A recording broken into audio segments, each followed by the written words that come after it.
Now, the greatest radio shows of all time.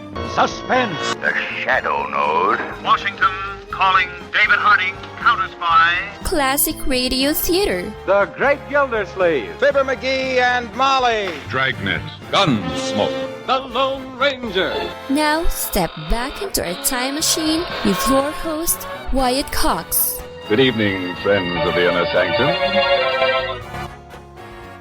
Merry Christmas on this Thursday. Episodes of Our Miss Brooks, the Hotpoint Holiday Hour, and the new Edgar Bergen Hour.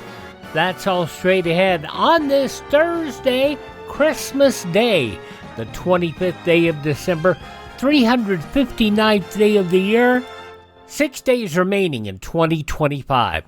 General George Washington and his army crossed the Delaware River on this date in 1776 to attack the Kingdom of Great Britain's Hessian mercenaries in Trenton, New Jersey. The first performance of Silent Night took place on this date in 1818 in the Church of St. Nicholas in Oberndorf, Austria. President Andrew Johnson gave unconditional pardon to all Civil War Confederate soldiers. Hirohito became Emperor of Japan on this date in 1926, succeeding the Taisho Emperor. In 1939, Charles Dickens' A Christmas Carol read on the radio for the first time on CBS. And it was on this date in 1939, Rudolph the Red-Nosed Reindeer introduced by Montgomery Ward.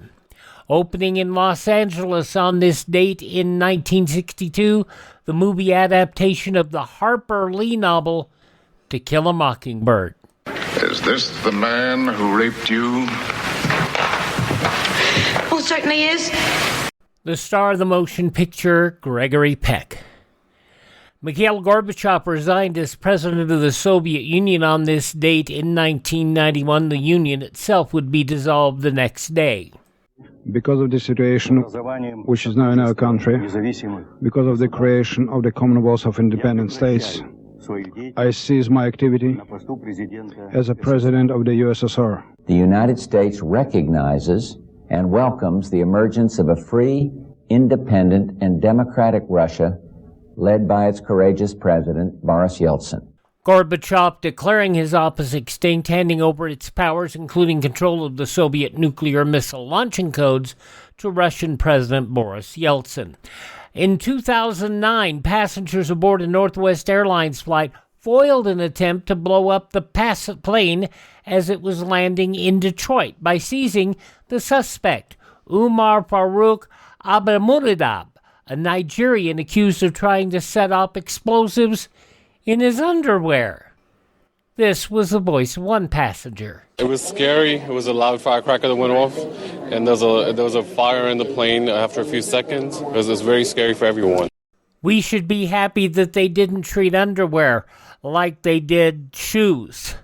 Could you imagine if we all had to go naked on airplanes? And then where would they put the explosives? I don't even want to think about that.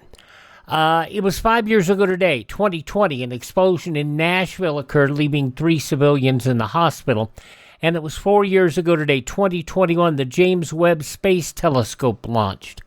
Among those passing away on this date in history, William Claude Dukenfield, W.C. Fields, also Charlie Chaplin, Joan Blondell, Dean Martin, Denver Pyle, James Brown, Eartha Kitt, and George Michael, all passing away on a Christmas day.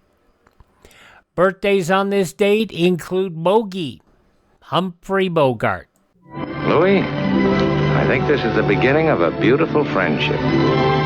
Of all the gin joints in all the towns in all the world, she walks into mine. Who's looking at you, kid?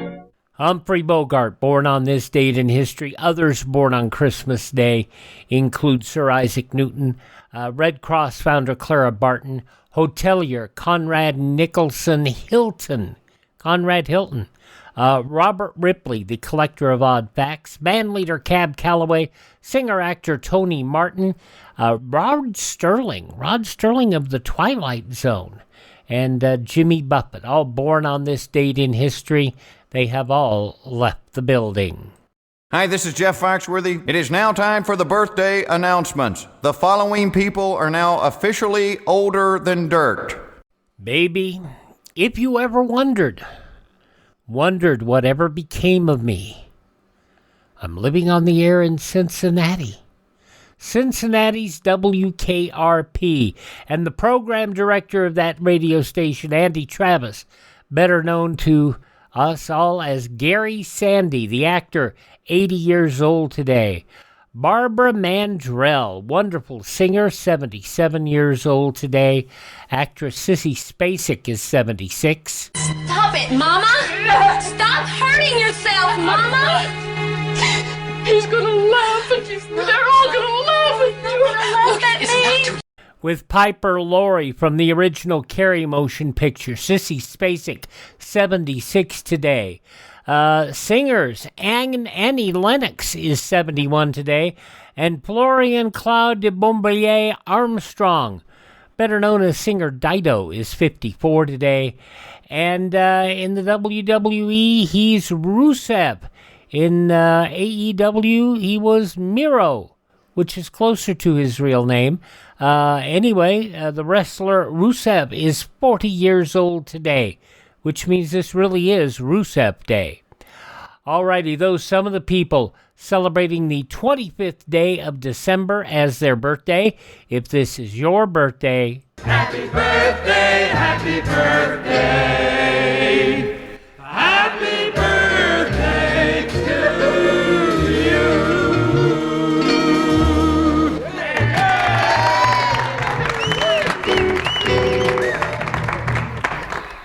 And on this Christmas day, may I remind you that if your belly bothers you when you eat good food, or if it just gives you grief at any sort of time, and it's something that you can't deal with on an ongoing basis, can I suggest you check out Professor B's Digestive Aid? It is good for you.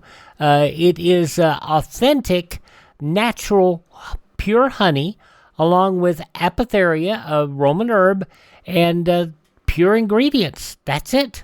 That's all you'll find. Check it out, Professor B's Digestive Aid, profbees.com. You can find the link in the show notes. You can find it at classicradio.stream. And if you use our promo code Wyatt, W-Y-A-T-T, when you go there, number one, you'll support the show. But number two, you'll save 10% on your order. Get the best price at all with Professor B's Digestive Aid at classicradio.stream, or go to profbees.com for the information. And there is a money-back guarantee. Promo code Wyatt. That's W-Y-A-T-T at profbees.com.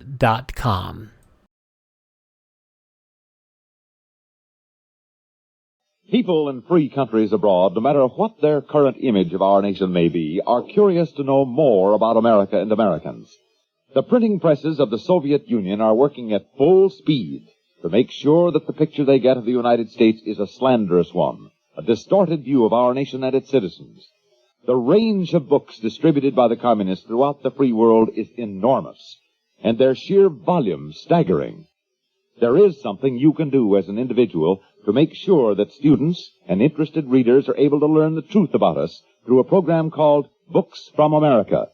Take a look at your bookshelves. If you have American literary classics, recent American histories or geographies, modern English grammars and language study texts, these in good condition and hard-bound, you can help combat communist propaganda.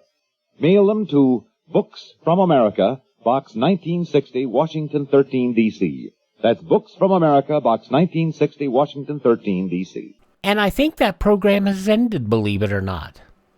Anyway, let us go back 76 years, December 25th, 1949. 76 years ago, Our Miss Brooks, starring Eve Arden, and the Magic Christmas Tree. And now, Our Miss Brooks.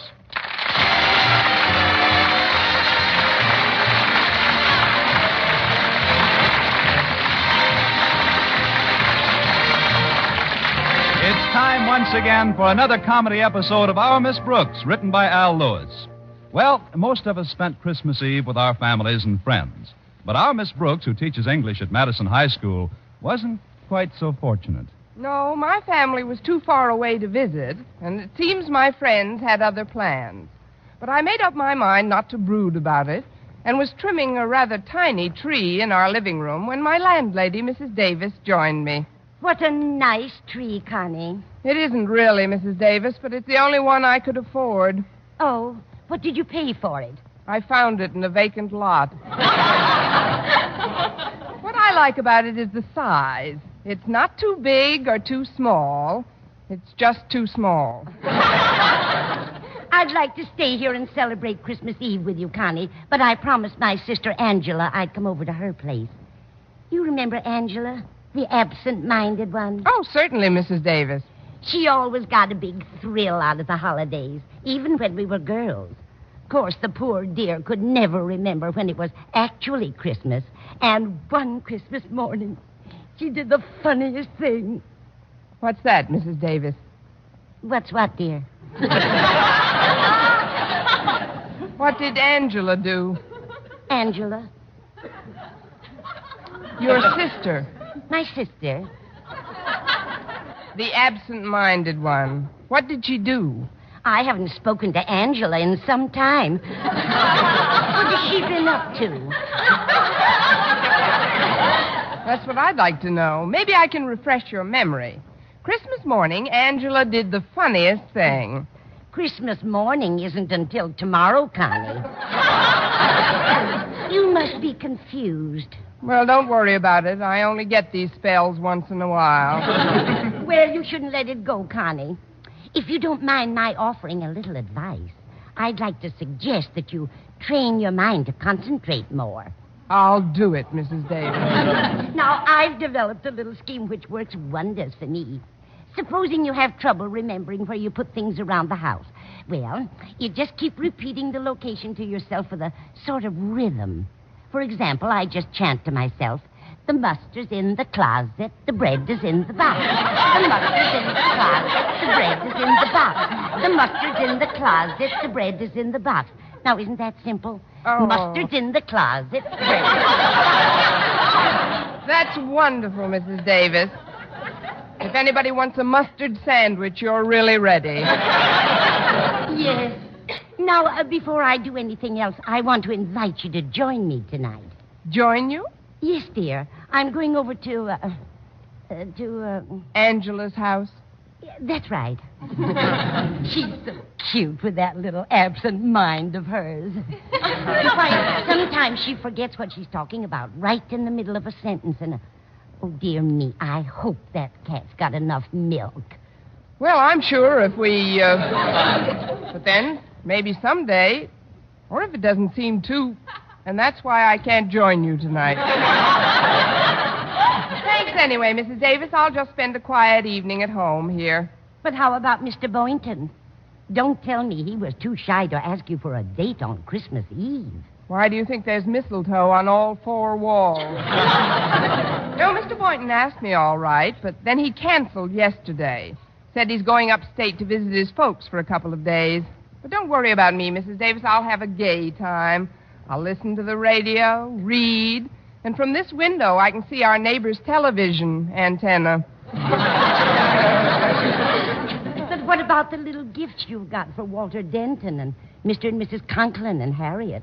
When are you going to deliver them? Oh, they told me not to bother. They said we'd exchange on the 26th. The 26th?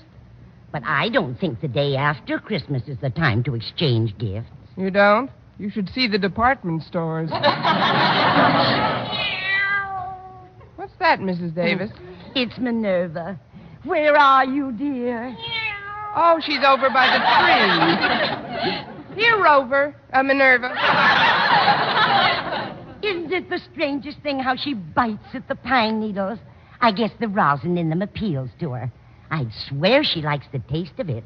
I guess to her it's like a Tom and Jerry, or rather a Minnie and Mickey. Come on, Minerva, come on over here. We might as well get friendly. We're going to spend the evening together. Well, I'll be running along now, dear. I hope you won't feel too lonely. Oh, I'll be fine, Mrs. Davis. After all, I do have an imagination.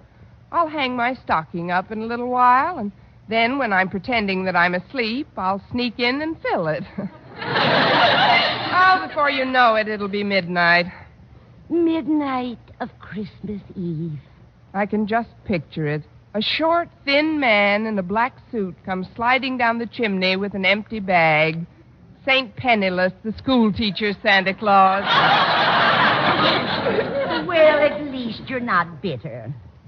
Now, Connie, about my sister, Angela? Oh, thank you, dear. About my sister Angela. Yes? Good night, Dorothy. Good night, Bernice.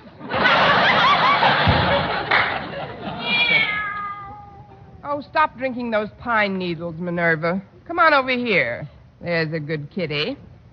Now I'll just settle down in Mrs. Davis's rocker, and we'll have ourselves a nice, quiet rock.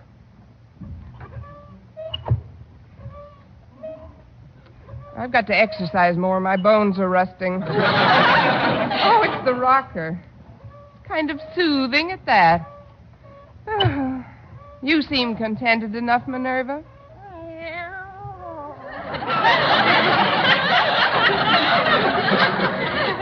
'Twas the night before Christmas, and all through the house, not a creature was stirring, not even a mouse. Oops, sorry, Minerva. I didn't mean to upset you, Minerva. Oh, gosh, I'm sleepy. Now, who can that be? Expecting anyone, Minerva? That's funny. There's nobody here. I'm here. Where? Oh, leaning on my knee. What can I do? Well, I'm a salesman, but I don't believe in giving any sales talk or sob stories. All I do is tell you what I'm selling. And if you want to buy, okay. If not, okay. Okay, what are you selling? Well, it's Christmas Eve, and I'm just a small urchin, a little on the underprivileged side. And I'm trying to make a few dollars to get some wood to heat our tiny apartment so that while she's singing to my 3 sick sisters, my mother's lips don't turn blue. That's what I like, no sob stories. You're selling handkerchiefs, I'll take 6. Oh, no, ma'am, I'm selling Christmas trees. They're only $1 a piece. But I've already got a Christmas tree. Then I'll make it 50 cents. But I don't need How about a quarter? Look, little boy. Well, payments can be arranged. Oh, please take one, ma'am. These aren't ordinary trees, you know. They're magic. Magic? Yes, ma'am.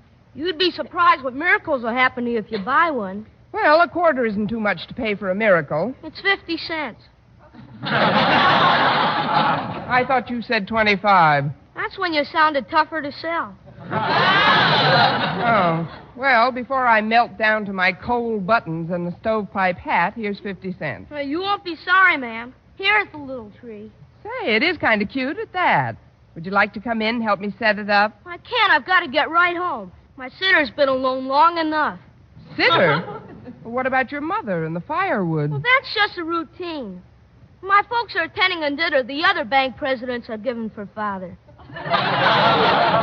With the pitch you've got, you'll have your own bank by the time you're 12. Oh, thanks a lot.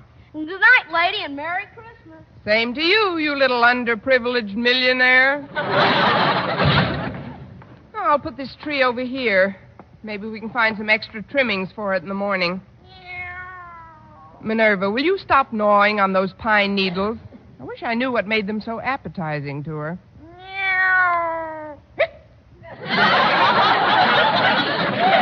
Oh, fine. Now you come over here and let those things alone. There we are. Well, I guess I'm not the only one that's spending Christmas Eve alone, without family or friends. But who can tell?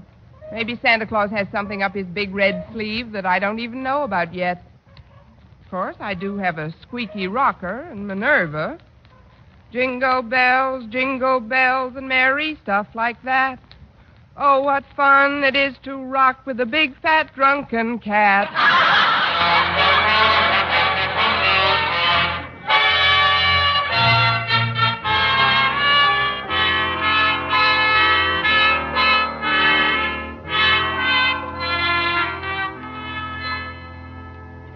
As I sat in the living room Christmas Eve with Minerva the cat on my lap, I couldn't help noticing that the tree which I'd bought from that wealthy urchin had a rather peculiar luminosity.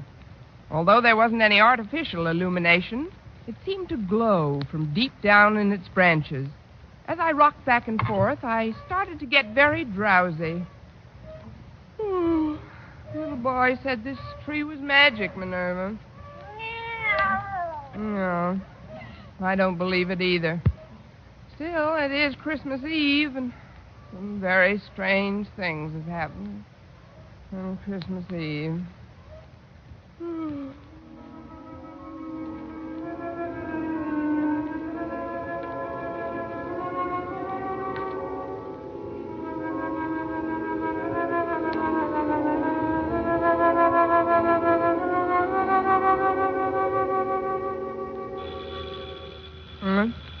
What's that?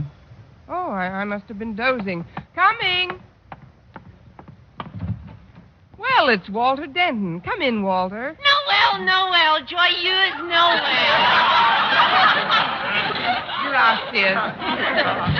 Come on into the living room, Walter. Oh, thanks, Miss Brooks. Here, I brought you this little gift to put under your tree. Oh, that was very thoughtful, Walter. Put it under this tree over here. Okay. Say, you've got 2 trees, haven't you? Yes, one for Minerva and one for me. What? Don't pay any attention to her. She's pine needle happy.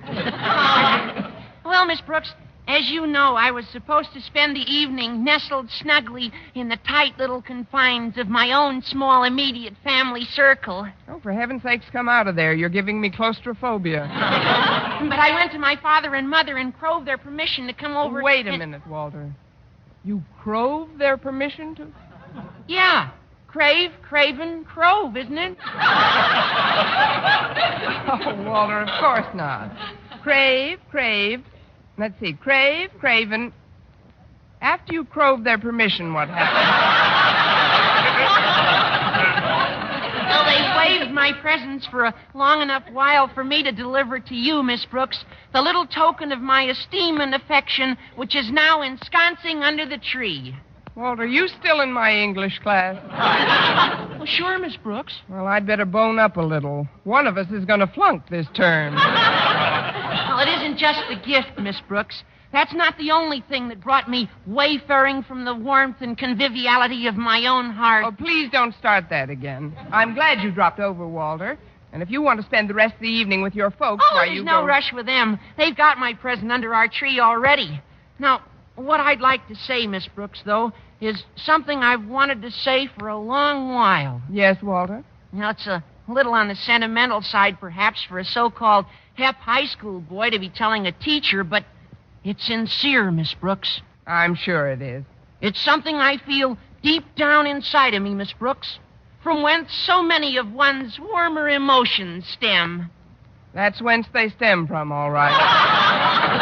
Of course, even if it does seem over-sentimental or even downright sticky, Christmas Eve seems to be the time that you can say things like this and not sound over-sentimental or sticky. Christmas Eve is the time to say them. I just hope I hear them by New Year's Eve. What I want you to know, Miss Brooks, is that I'm grateful. For what, Walter? For my association with you during the past semester at Madison High School. Well, thank you, Walter. I've tried to be a capable teacher. Oh, your teaching was nothing. What? Oh, I don't mean scholastically. No, as a teacher, you were very adequate. I mean personally. The interest you took in me and my problems.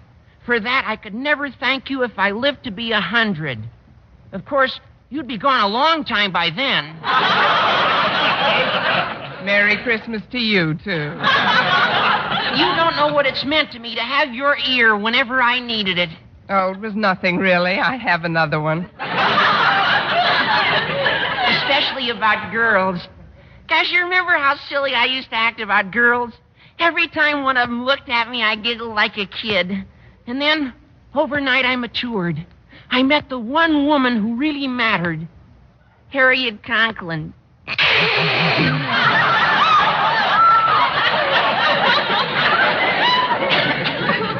She certainly made something out of you, Walter. I don't know what, but something. You saw me through the difficult transition period of that amour as well.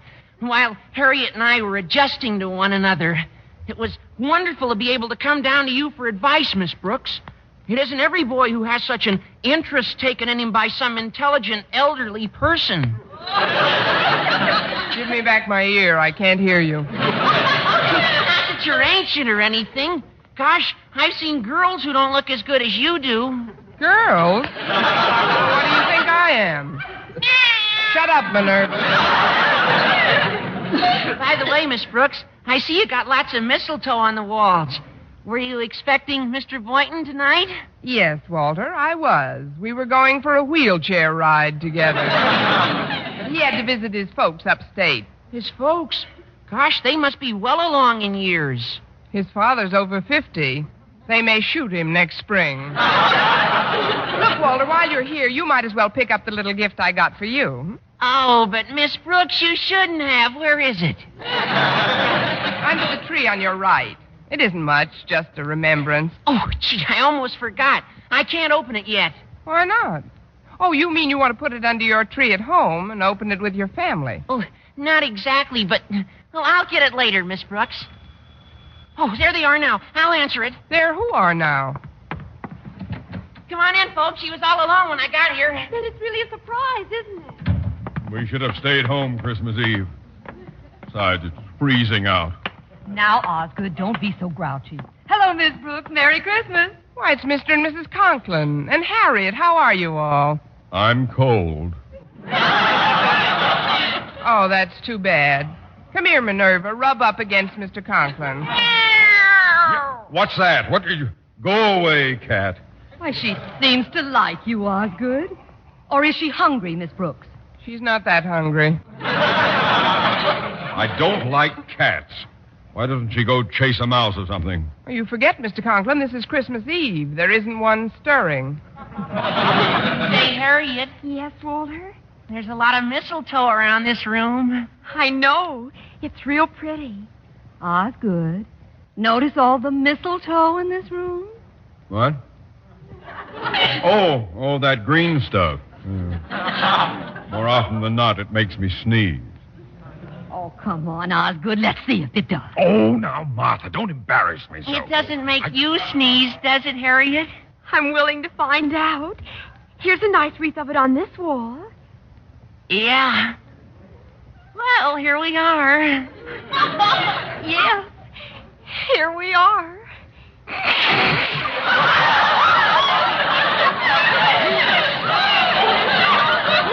May I, Mr. and Mrs. Conklin? If it's all right with Harriet, it's all right with us. Oh, come on, Walter. We're getting old. Gosh, you're sweet, Harriet. Oh, isn't that cute, Osgood? Come here, dear. How about one for your faithful old wife? Well, it is customary, I guess. I'm under the stuff. Now, pucker up, dear. Very well. Yeah. You see, I told you.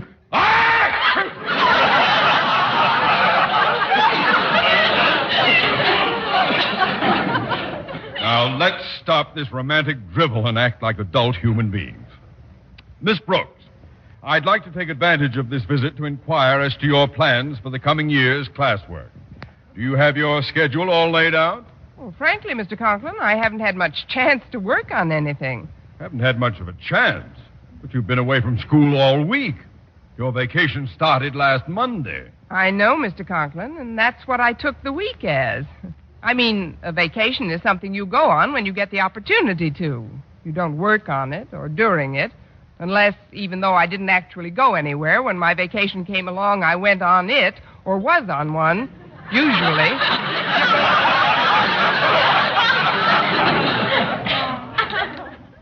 And you wanted to be the head of the English department. Please, Osgood, this is no time to talk of school affairs.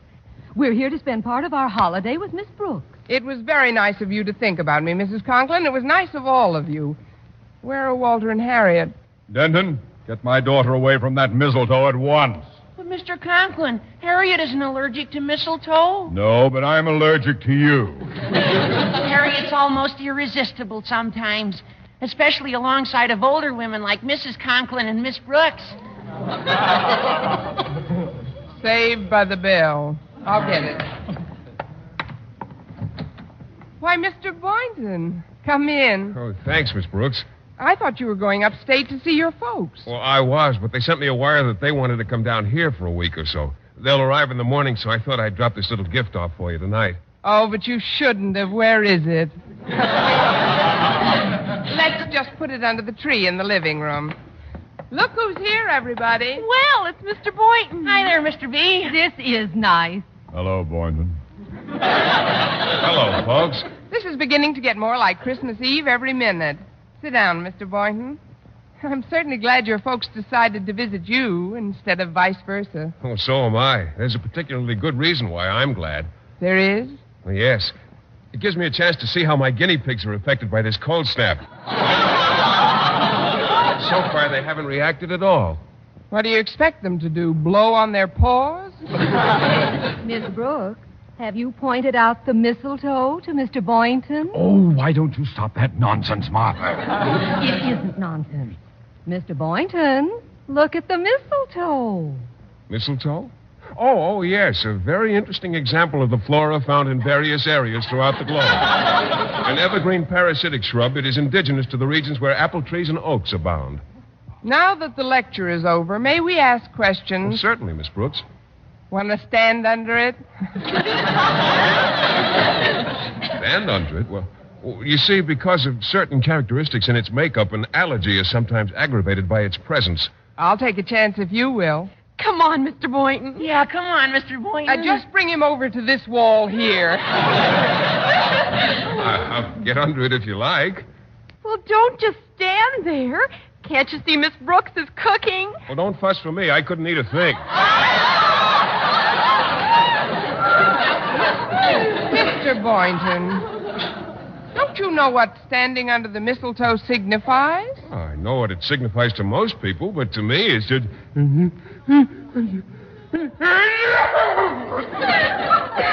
Well, there goes 85 cents worth of mistletoe. Hey, I know what let's do. Let's open up the presents right now. Swell. A splendid suggestion, Walter. Shouldn't we wait until just before we leave?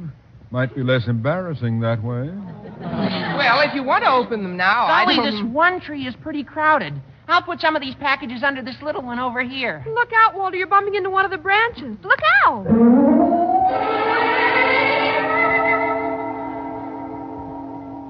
Gosh, I got the funniest feeling when I touched that branch. What kind of a feeling, Walter? Well, you're Harriet Conklin, aren't you? Well, sure, I'm Harriet Conklin. Walter, what's the matter with you? Nothing. Nothing's the matter with me. It's just that I want to tell you something. Harriet, you've got to change. You ought to try to be more like Miss Brooks. What do you mean, Walter? If you want me to stay interested in you, you've got to be more alluring, youthful, glamorous, feminine in that real feline Brooks way. Walter, have you been drinking pine needles, too? Look at that tree. It seems to be glowing. What do you mean, glowing? Just a reflection from the streetlights.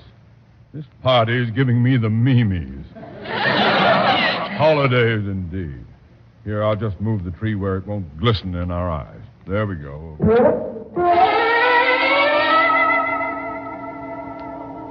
Ho, ho, ho!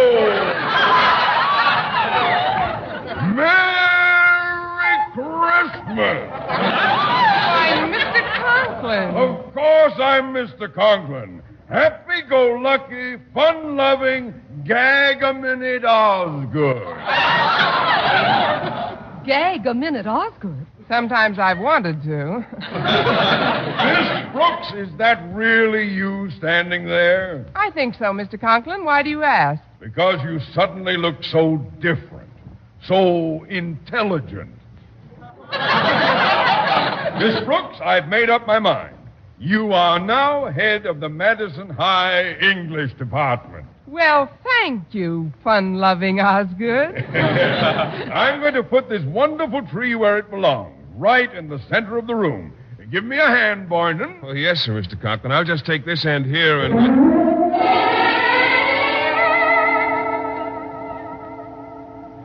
Miss Brooks. Yes, Mr. Boynton? Come here, baby.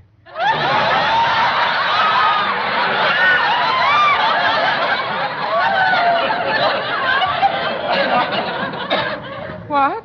I said, come here, Connie. You did not. You said, come here, baby, and I'm here.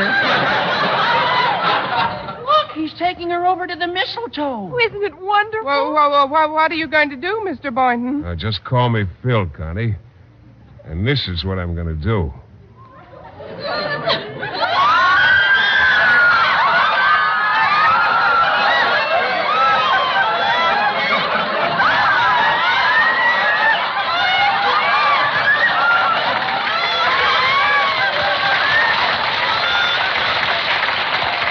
Connie, how does that make you feel? Oh, I feel like I'm in a dream, Philip. A wonderful, beautiful dream.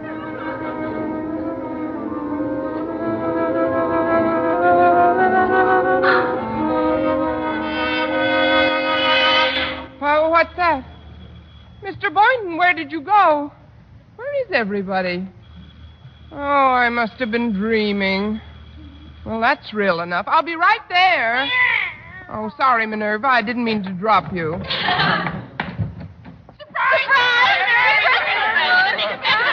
Surprise! I'm cold. Why,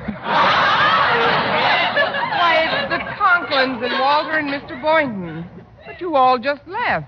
Come in. We thought it would be nice if we spent our Christmas Eve together, Miss Brooks. Yes, and we brought a few little gifts over for you. I'll just put them under this tree here. Yes, do that, Walter. Aren't you going to ask me why I didn't go upstate, Miss Brooks? I know why, Mr. Boynton. Your folks are coming down to see you. Well, how did you know about that? I just got the telegram. Don't let's get too carried away with the holidays to prepare for the hard school season ahead, Miss Brooks. Oh, let's not talk about school affairs now, Osgood. Walter, look at the mistletoe. Yeah, look at it. Now, just a minute, before we go through all that again. Would you please touch that tree, Mr. Boynton? The one on the left with the... Why, it's gone. There's only one tree. Miss Brooks, are you all right? Of course I'm all right. Could I have dreamt that part, too? Mr. Boynton, would you do me a favor, please? Of course, Miss Brooks. What is it? Would you touch the Christmas tree? Touch it? Please, it's important. Oh, all right. There. Nothing happened. What did you expect would happen? A miracle. Oh, excuse me, I'll be right back. Oh, I'm a little urchin, and I'm selling magic Christmas trees. But you just... Please buy one, lady. They only cost 50 cents apiece. 50 cents? That's right. Here's $2. Give me 4 of them.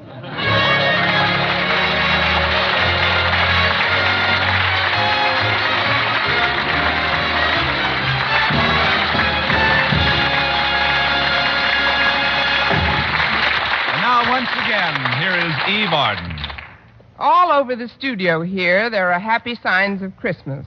Bits of red and green, holly, and some imaginative person even hung some mistletoe in the control room. Must remember to drop in there after the show. But the Christmas spirit is even more evident in the faces of our cast.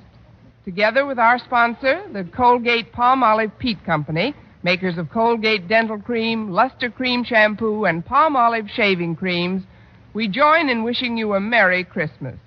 Yes, Jeff Chandler and Gail Gordon, Jane Morgan, Virginia Gordon, Dick Crenna, Gloria McMillan, Jeffrey Silver, our writer-director Al Lewis, and our producer Larry Burns, our conductor Wilbur Hatch, and all the others on the Our Miss Brooks show.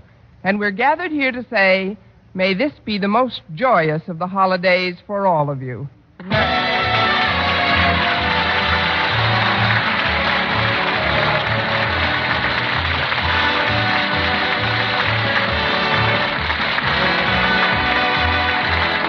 For mystery liberally sprinkled with laughs, listen to Mr. and Mrs. North, the exciting, fun-packed adventures of an amateur detective and his beautiful wife.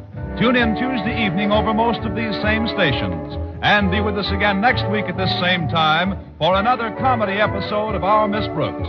Bob Lamont speaking. This is CBS, the Columbia Broadcasting System.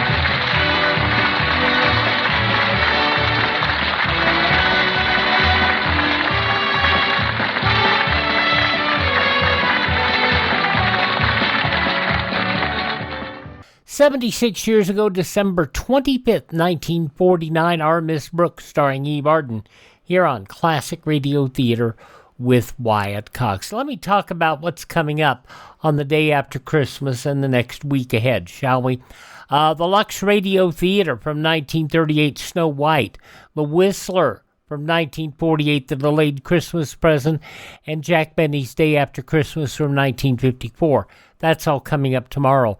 On Saturday, Westerns, The Six-Shooter, Have Gun Will Travel, Gunsmoke, and The Challenge of the Yukon. On Sunday, we'll have comedy with Jack Benny and Dean Martin and Jerry Lewis, and drama with Suspense and Dragnet. And then on Monday, more comedy with Amos and Andy, George Burns and Gracie Allen, and the Lux Radio Theater production of The Bride Came COD. On Tuesday, more funny stuff with Amos and Andy, The Great Gildersleeve, My Favorite Husband, and Abbott and Costello. On Wednesday, New Year's Eve, we will have Phil Harris and Alice Faye, and it's all going to be about New Year's Eve, Mr. Scott's New Year's Eve party.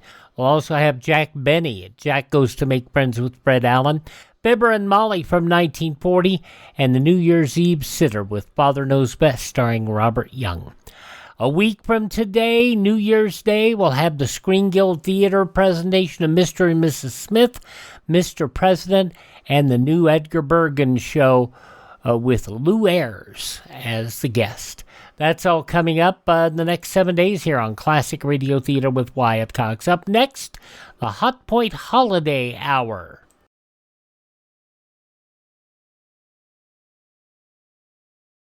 We now bring you an important announcement for all Americans, particularly those of you who run your own business or are in a position to hire employees. This country is now engaged in a gigantic defense program which must be kept on schedule. There's no time to lose. To win, we've got to use every ounce of strength, industrial strength, in this contest to protect ourselves and the free world. That means we've got to give jobs, productive jobs, to all Americans. We've got to hire the handicapped. Thousands of handicapped persons, veterans and non-veterans alike, are ready, willing, and able to work. Thousands of others have proved on the job that when they're properly placed, they do every bit as good a job as their able-bodied fellow workers. So, Mr. Employer, give these folks a chance to help you increase your productive capacity. Hire the handicapped. Help them. Help your business. Help America. So somebody in sales sold the Hotpoint appliance company to do an hour on radio in 1949, 76 years ago. And they got Jack Benny to be the man who came to dinner, the role that Monty Woolley made famous as Sheridan Whiteside, and an all-star cast. Let's listen to the first portion of the Hotpoint Holiday Hour, 76 years ago, December 25th, 1949.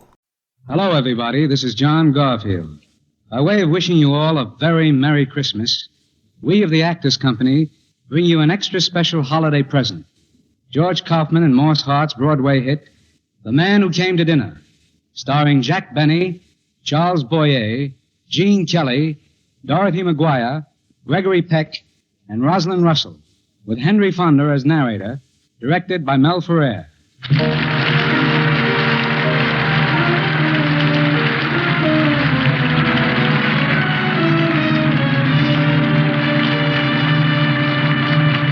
Presenting the Hotpoint Holiday Hour.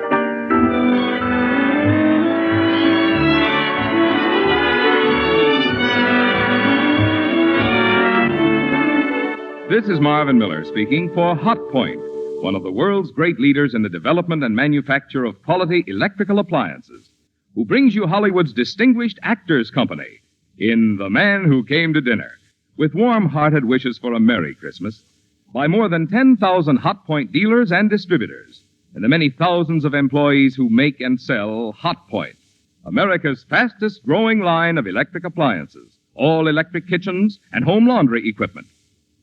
And now, on with the Hotpoint Holiday Hour and The Man Who Came to Dinner.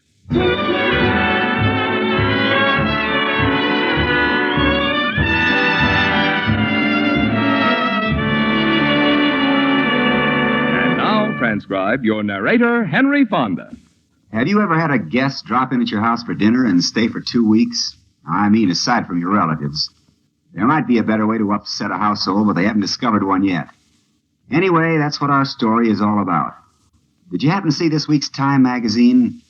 Well, I got a copy here. Let me read it to you. Quote, caustic, Sheridan Whiteside, critic, lecturer, wit, radio orator, intimate friend of the great and near great, last week found his celebrated wit no weapon with which to combat a fractured hip.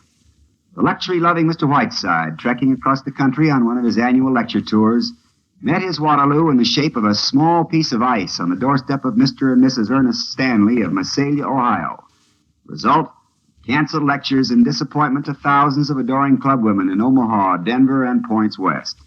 Further result, the idol of the airways rests until further notice in the home of surprise Mr. and Mrs. Stanley.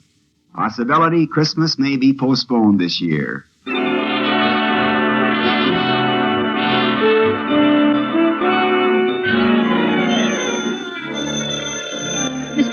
Miss Preen, is Mr. Whiteside coming out? Yes, Mrs. Stanley. We're getting his wheelchair ready. Will somebody please get that phone? Oh, dear. Sarah, see who's at the door while I answer the phone. Yes, ma'am. I'm coming, I get it. We need some pillows. Just a moment, Miss Preen, until I answer the phone. Hello? Oh, yes, Mr. Whiteside is staying here. Preen, did you get the pillows? Not yet, Dr. Bradley. I'm sorry, but we're very busy now. You'll have to call me later. Goodbye. Miss Preen, if the pillows aren't K-pot, we'll have to get rubber foam. Mr. Whiteside doesn't like feathers. It was the expressman again, Mrs. Stanley. 2 more boxes for Mr. Whiteside. A crate from Alaska with 2 penguins in it. And an octopus from William Beebe. Oh, and a piano came this morning from Arthur Rubinstein. What about the pillows? We'll need at least 4 of them for the wheelchair. Oh, yes, of course. Sarah, run upstairs and get 2 more pillows off Mr. Stanley's bed. Yes, Dr. Bradley. Mr. Whiteside wants a dozen bottles of Saratoga spring water, a copy of Bartlett's quotations, and a box of Pine Brothers cough drops. Hello?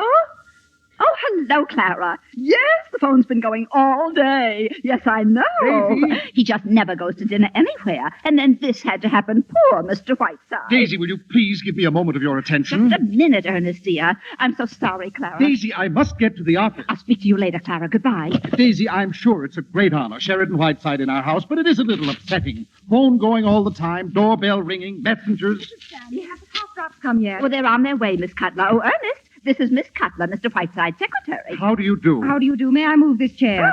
You mean he's coming out now? He is indeed. Oh, Sarah? Yes, ma'am. Mr. Whiteside's coming out. Oh, Ernest. Well, here we are, merry and bright. Miss Breen, wheel our little patient out. Mr. Whiteside, these are your hosts. Oh, good morning, Mr. Whiteside. I'm Mrs. Ernest Stanley, remember? And this is Mr. Stanley. How do you do, Mr. Whiteside? I hope that you're better. Thank you. I am suing you for $150,000. You mean because you fell on our steps, Mr. Whiteside? Jerry Giesler will explain it to you in court. And now, Mr. Stanley, I shall require the exclusive use of this room as well as that drafty sewer which you call the library. Well, what do you mean, sir? My diction is excellent. I would suggest you have your ears blown. Mr. Whiteside, if I may say You may not, sir. I'll call you from the office later, Daisy. Mr. Stanley, here's the menu for lunch. But I've already ordered lunch. It will be sent up to you on a tray. I am using the dining room for my guests. Oh, well, here, Sarah, prepare this menu for Mr. Whiteside. I'll have my lunch upstairs on a tray. Yes, ma'am. Well, Mr. Whiteside, I think I can safely leave you in your secretary's capable hands. Shall I look in again this afternoon? If you do, Dr. Bradley, I shall spit right in your eye. Oh, what a sense of humor you writers have. By the way, Mr. Whiteside, I've written a book myself. It isn't really worth mentioning. Then why mention it? It's very comprehensive. I just happen to have a copy with me. It's called 40 Years an Ohio Doctor. I'll leave it here. Yeah. It's only 2,000 pages. Will you read it? I'll be glad to if I can lift it. Now, keep that hip quiet and don't forget those little pills. Good day. Maggie, will you take this 40 years in an iron lung or whatever it's called and put it in the fireplace? Excuse me, but my name is Harriet Stanley. I know you are Sheridan Whiteside. I brought you this sprig of holly. I remember what you wrote about Tess and Jude the Obscure. It was the nicest present I could bring you. Goodbye. For heaven's sake, what was that? That? Oh, that was Mr. Stanley's sister, Harriet. I've talked to her a few times. She's quite strange. Strange. She looks like something out of an Adams cartoon. You know, I've seen that face before somewhere. Nonsense you couldn't have. Oh, well, let's get down to work. What date is this? December 10th. Send a wire to William Paley, Columbia Broadcasting System. For special New Year's Eve broadcast, we'll have as my guests Yasha Heifetz, Helen Hayes, Albert Einstein, the Luntz, and Maxie Rosenblum. Whiteside. Send a wire to Toscanini, counting on you January 4th, Metropolitan Opera House, for my annual benefit, Home for Parole Convicts. As you know, this is a very worthy cause and close to my heart. Tibbet, Pons, Pinza, and Margaret Truman have promised me personally to appear. Will you have quiet supper with me and the Ritz brothers afterwards? Whiteside. Excuse me, Mr. Whiteside. Oh, the nurse. Now, what do you want, Miss Preen? It's your pills. It's time to take them. Well, don't come near me. Stay where you are and roll them over. If these people intend to have their friends using the front door... What do you want them to use, a rope ladder? I will not have a lot of gawking yokels rushing in and out of this house. Oh, good morning. There's nobody home. The Stanleys have been arrested for smuggling opium. Now go away. Good morning, Mr. Whiteside. I'm Jefferson of the Massalia Journal. Get rid of him. I'm sorry, Mr. Whiteside is seeing no one. Well, you know, if I'm going to be brushed off, I'd like it to be by Mr. Whiteside himself. I never did like carbon copies. Not bad. And the Massalia, too. Will you please leave, Mr. Washington? It's Jefferson. How about an interview, Mr. Whiteside? I never give them. And will you hand me that box of candy on your way out? Here you are. The trouble is, Mr. Whiteside, that your being in this town comes under the heading of news, and my subscribers want their 2 cents worth. Delicious candy. Pecan butternut fudge. Mr. Whiteside, you mustn't eat candy, Mr. Whiteside. It's very bad for you. Miss Preen, my great-aunt Jennifer ate a whole box of candy every day of her life. She lived to be 102, and after she was dead 3 days, she looked better than you do right now.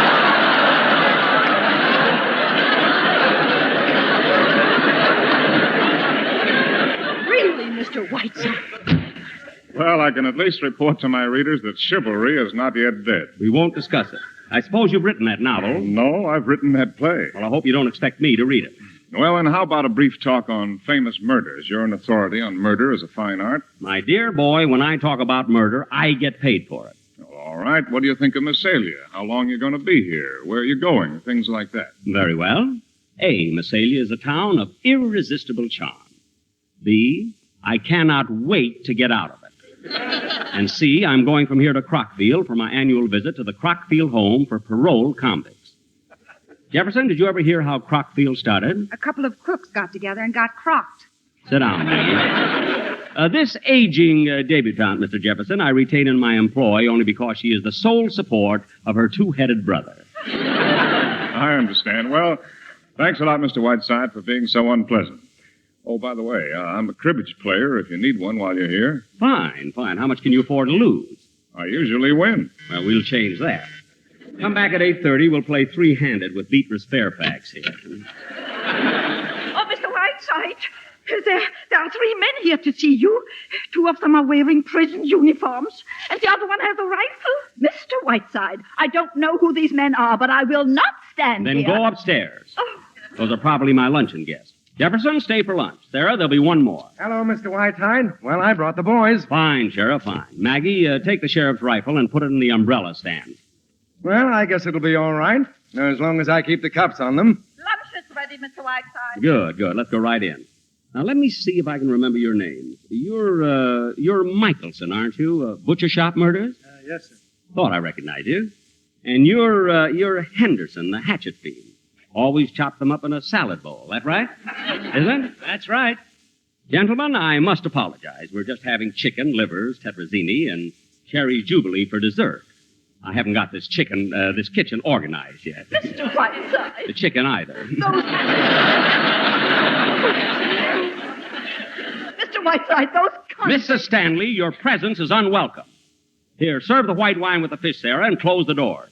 I don't want a lot of people prying on their betters.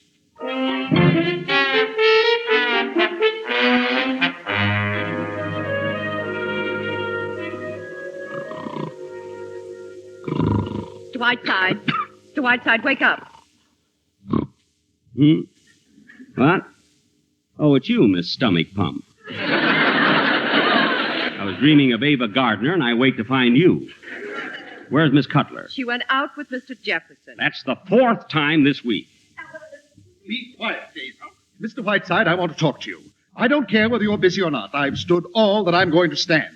Indeed. This is the last straw. Look at this bill from the telephone company. $784. Oklahoma City, Calcutta, Hollywood, Rome, New York, New York, New York.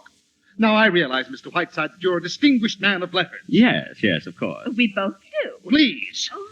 But in the past week, we've not been able to call our souls our own. We've not had a meal in the dining room once. I have to tiptoe out of the house in the morning. Now, Ernest. Convicts sit at my dinner table. Butcher shop murderers. And furthermore, I don't like coming home to find 22 Cherokee Indians using my bathroom. For your information, Mr. Stanley, those 22 Cherokee Indians came straight from the White House, where I assure you they used the bathroom, too. Mr. Whiteside, my husband didn't mean... Yes, I did. I meant every word of it. There's only one point that you make in which I see some slight justice. I do not expect you to pay for my telephone calls. Can you provide me with the exact amount? I certainly can, and I certainly will. Good. I shall instruct my lawyers to deduct it from the $150,000 that I am suing you for. Come along, Daisy, before I lose control of myself. And I'll thank you to stay out of here till I send for you, which I doubt. Good evening, Sherry. Really, you've got this room looking like an old parrot cage. Did you nap while I was out? What's the matter, dear? Can't run away with your tongue? Now, don't look up at me with those big cow eyes, you moonstruck hag. Where have you been all afternoon? Smooching with Bert Jefferson? Oh, Sherry. Bert read his play to me this afternoon. It's superb. It simply cries out for Catherine Cornell. Here, read it. And if you like it, will you send it to her, Sherry? And will you read it tonight? No, I will not. And while we're on the subject of Mr. Jefferson, you might ask him if he wouldn't like to pay your salary, since he takes up all of your time. Oh, Sherry, stop behaving like a spoiled child. Will you stop acting like Zazu Pitts and explain yourself? Well, I'll make it quick. Sherry, I'm in love. Nonsense. This is merely delayed puberty. No, Sherry. I'm afraid this is it. When you get out of that wheelchair and leave Massalia, I stay. You're going to lose a very excellent secretary. I remain completely unconvinced. You are drugging yourself into this Joan Crawford fantasy, and I shall do everything in my power to bring you to your senses. Now, you listen to me, Whiteside. I know you. I know what a devil you can be. I'm going to marry Bert if he'll have me, and don't you dare try any of your tricks. And now, if it meets with your approval, I'm going upstairs and wash my hands. So Mr. Bert Jefferson turns out to be an Ohio Tennessee Williams. So his play is good enough for Catherine Cornell, eh? I'll fix that. Hello? Long distance, please. I want to make a transatlantic call. Hello, transatlantic operator? This is Massalia 142. I want to talk to Miss Lorraine Sheldon. Sheldon. Sheldon. She's on the Queen Elizabeth. It sailed from Southampton day before yesterday. Will it take long? My name is Whiteside. Thank you. Come in, Dr. Bradley. Good evening, Sarah. Well, good evening, Mr. Whiteside. Come back tomorrow, would you, Doctor? I'm busy. Now, what would be the best news I could possibly bring you? You have hydrophobia. No. Mr. Whiteside, you are a well man. You can get up and walk now. You can leave here tomorrow. What do you mean? Well, sir, I looked at those x-rays again this morning, and do you know what? I'd been looking at the wrong x-rays. I had been looking at old Mrs. Moffat's x-rays. You are perfectly, absolutely well. Lower your voice, will you? Huh? What's the matter? Aren't you pleased? Naturally. This is a very unexpected bit of news, however. Dr. Bradley, I have some good news for you, too. I've been reading your book, 40 Years, what is it? An Ohio doctor. Yes? Well, I consider it extremely close to being one of the great literary contributions of our time. Mr. Whiteside. Dr. Bradley, I have a proposition to make to you. What I would like to do is to stay here in Visalia and work with you on this book. Oh, Mr. Whiteside, I would be so terribly honored. Thank you. But there's just one difficulty. You see, if my radio sponsors were to learn that I'm well, I would be forced to leave Visalia. Therefore, we must not tell anyone that I am well enough to get out of this wheelchair. I see. Not even my secretary, Miss Cutler. You understand? Oh, yes. When do we start work? Tonight? I've just got one patient that's dying, and then I'll be perfectly free. I'll see you tomorrow morning. This is a private call. Would you forgive me? Hello? Yes, I'm on. Tomorrow morning, Doctor. Tomorrow morning it is. You've made me very proud, Mr. Whiteside. Good night. Yes, this is Mr. Whiteside. Put him on. Hello, is this my Lorraine? Blossom girl, when did you land in New York? Tuesday? That's fine. Now, listen closely, my pet. I've discovered a play with a wonderful part in it for you. Now, wait, let me tell you. The author is a young newspaperman in this town. Of course, he wants Catherine Cornell, but if you jump on a train and get right out here... No, he's young and very attractive. Just your dish. Isn't that exciting? Now, look, don't send me any messages. Just get on a train, drop in, and I'll act surprised. Good. Goodbye, my blossom. Whiteside, time for your medicine. Hello, Miss Preen. My, you're looking radiant this evening. What? Mr. Whiteside, don't you feel well? Harry, I'm sorry for what I said before. I'm afraid I was a little unjust. That's all right, Maggie. We all lose our tempers now and then. I promised to have dinner with Bert and go to a movie, but we'll come back and play cribbage with you instead. Fine. Take your time, Maggie. Enjoy yourself. See you soon, Sherry, dear. Bye-bye. Goodbye, darling.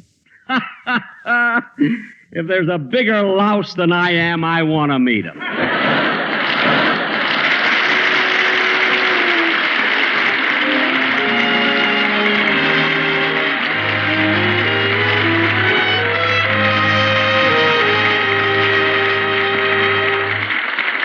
In just a moment, Act Two of The Man Who Came to Dinner. And now, a brief pause for station identification. This is CBS, the Columbia Broadcasting System.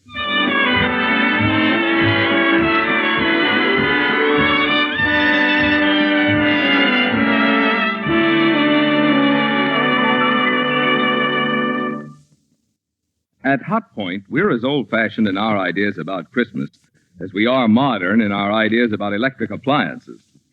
So instead of spending a lot of time describing our brilliant new line of Hotpoint quality appliances for 1950, we feel it's a good deal more appropriate to thank you for the way you've welcomed our appliances into your homes and for the confidence you've placed in the name Hotpoint.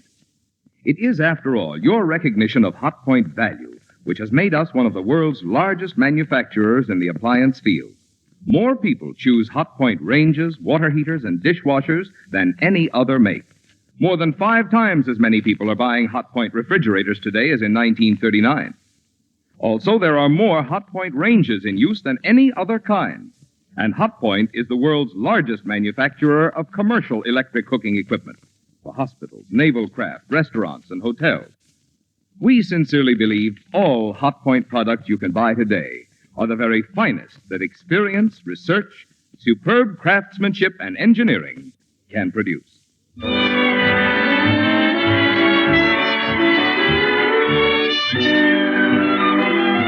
And now the second act of The Man Who Came to Dinner. Hello? Will you get me Miss Lorraine Sheldon at the Mansion House, please? No, I don't know the number. I'm not Errol Flynn. Hello? Mansion House? This is Mr. Whiteside again. Has Miss Sheldon arrived yet? Hasn't, eh? Thank you. Nobody around. I wonder if I dare get up out of this wheelchair. Oh, somebody's coming. Back in the saddle again. Oh, Mr. Whiteside, here's a telegram for you. Thank you, Sarah. Excuse me, Mr. Whiteside, I'll answer the door. Well, it's a wire from Monty Woolley. Oh, well.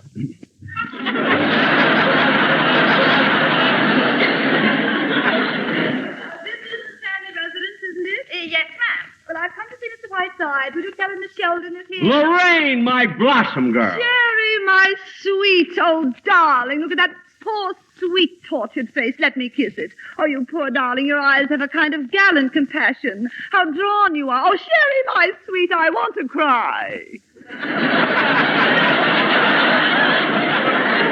All right. You've made a very nice entrance. Now relax. Oh, but Sherry, darling, I've been so worried. And now seeing you in that ghastly chair. This wheelchair fits my curves beautifully. Now come out from behind that hat and tell me everything. You look a little like Hedda Hopper. How are you, my dear? Oh, darling, I just dashed through New York. Didn't do a thing about Christmas. And London before that was magnificent, my dear. But I simply never got to bed at all, but not at all. I simply can't stop to tell you. Well, why not start with the dirt first? That's what I want to hear.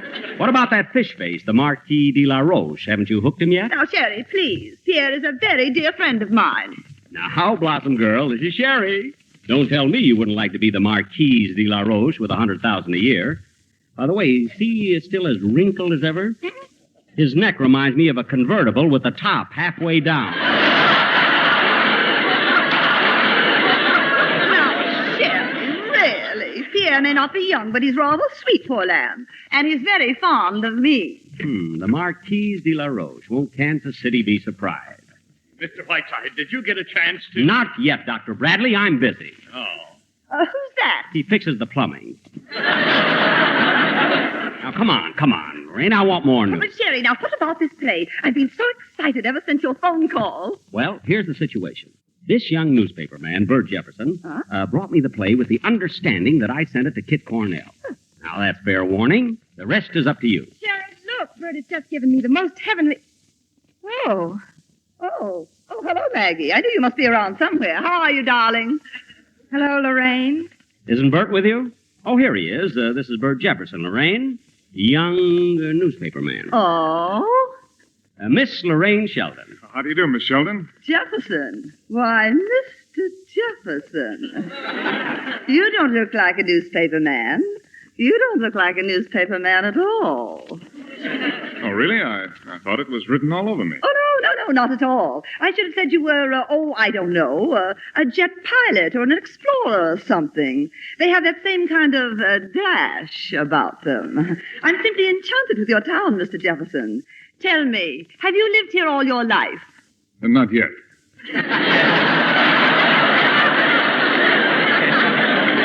If you wish to hear the story of his life, Lorraine, kindly do so on your own time.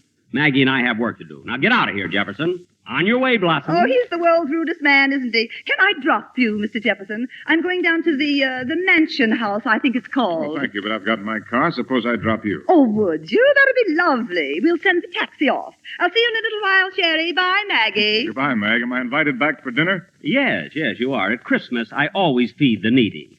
Now, please stop oozing out. Get out. Oh, come on now, Mr. Jefferson. I want to hear more about this charming little town of yours. And I want to hear a good deal more about you.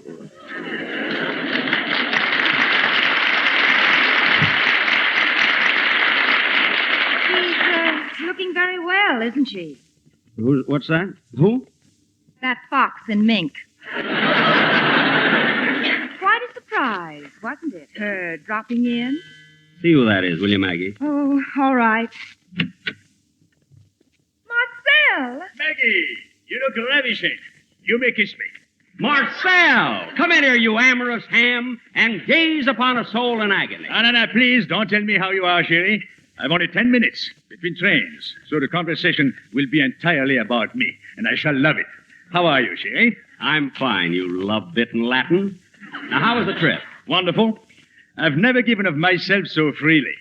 By the way, did I not see that refugee from Reno, La Sheldon, as I came in? You did indeed. Santa dropped a clinker down the chimney. Ah, dear Lorraine. She would flirt with a chimpanzee if she thought he had money. Sherry, my evil one, not only have I produced the finest comedy since Molière, but also the best review since my last one. I shall act in it, of course, for 8 weeks in Paris, 6 in New York, Then I leave for a trip to Bali, Bali to meet Simon Simon. Now, Maggie, my sweet, why don't you desert this lump of tapioca and come with me? Oh, Marcel, dear, be careful. You're catching me at a good moment. Tell me, Monsieur Bouquet, did you have a good time in Hollywood? How long were you there? 3 unbelievable days. I saw everyone, from Claudette Colbert to Gorgeous George. They came to me on their knees, as to a shrine. I was charming to them, of course, but I refused $7 million to star in a picture with Gertrude Lawrence and Lassie. What about banjos? You see that maniac in Hollywood? Oh, just for a moment. Then the place blew up. Mr. Whiteside? No, not now, Doctor. Go away. Are you hiding someone, Shirley? Yes, Dr. Kinsey. Go ahead, Marcel. More dirt. What happened at Monte Carlo? Well, I tell you, no one is playing roulette this season. Everyone is betting on Lorraine to marry the Marquis. Oh, Maggie, have you ever met the Marquis de la Roche? No. He sounds a little bit like this. oh, my Sherry, we're alone at last. And you are so beautiful. Look, smell the air. it's so invigorating. Jerry, after I get over this attack, would you think me too forward if I kissed your hand? That's the Marquis right down to his last wheeze. Oh, you're making it up, Marcel. No one sounds like that. Oh, but you don't know Pierre. Maggie, whoever that is, get rid of him. Hello? Oh, hello, Bert. Oh, well, just a minute. Marcel, would you talk to a newspaper man just for 2 minutes? It would mean so much to but him. Sherry, the time is so short. Well, then, would you see him at the station just before the train leaves, just for a minute? All right, for you, yes. Bert, go to the station and wait for him. He'll be there in a few minutes. Bye. Well, I must go, Sherry. Hurry up and get out of that wheelchair. I'll see you in Paris. Goodbye, Marcel. Give my regards to Simone. Wait, Marcel. I'll walk to the door with you. Marcel, I'm in great trouble. I've fallen in love for the first time in my life, and Sherry's doing everything he can to break it up. Oh, the old scoundrel. What's he doing? Well, he's brought Lorraine here to smash it, and you know Lorraine. I've got to get her out of here. The farther away, the better, and you can do it for me. But how? I'm leaving. Well, let me explain a little idea I just got. When you get to the station...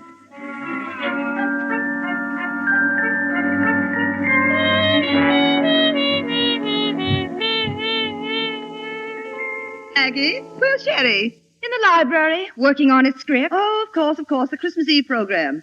Oh, by the way, what time does Marcel get here? I'm not over anxious to meet him. He's been and gone. Oh. Tell me, Lorraine, have you found a new play yet? No, I haven't. Did you know that Mr. Jefferson had written quite a good play?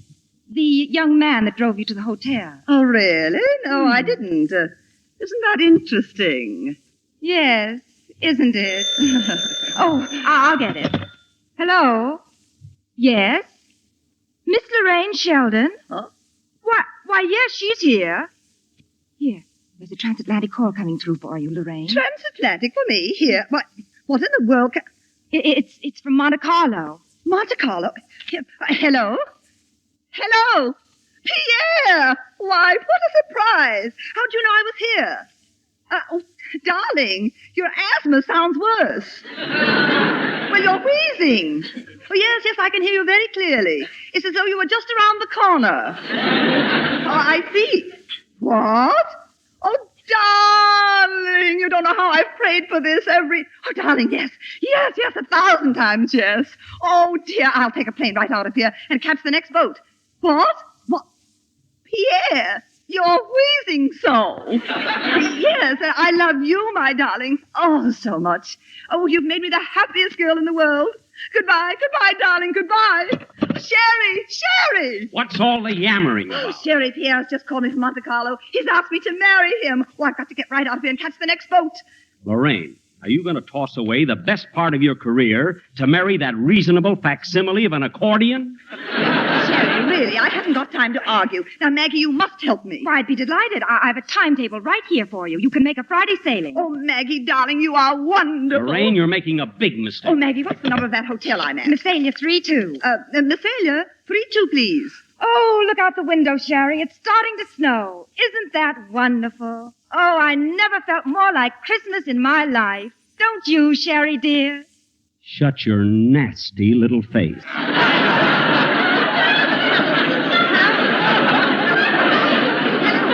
This is Miss Sheldon. Oh, give me my room, will you please? Oh, Cosette. Now listen carefully, Cosette. We're leaving here tonight by plane and sailing Friday for Monte Carlo. Now, I want you to send 3 cables for me. Ready? The first one goes to Lord and Lady Cunard. My darlings, returning Friday. Pierre and I, being married immediately on arrival, wanted you to be the first to know. Love, Lorraine. Now send the same message to Picasso, General de Gaulle, the Marchioness de Valmy, and my mother in Kansas City. You got that? Now you'll have to rush, Cosette. I'll be at the hotel in about half an hour, so be ready. Bye. Oh, well, life is just full of surprises, isn't it? Now, who would have thought an hour ago that I'd be on my way to Monte Carlo? Hello, everybody. Say, do you know it's snowing out? We're going to have a real old-fashioned Christmas. Why don't you telephone your scoop to Luella Parsons? Bert, Miss Sheldon has to catch a plane tonight from Toledo. Can we drive over, you and I? Why, certainly. Oh, sorry you have to go, Miss Sheldon. No bad news, I hope? Oh, on the contrary, very good news. Wonderful news. Oh, good. I got some pretty good news myself. A 2-minute interview with Marcel Duval at the station. You're right, Mr. Whiteside. He's quite a boy. Oh, Sherry, I almost forgot. Have you seen this bracelet Bert gave me for Christmas? Isn't it beautiful? Ducky.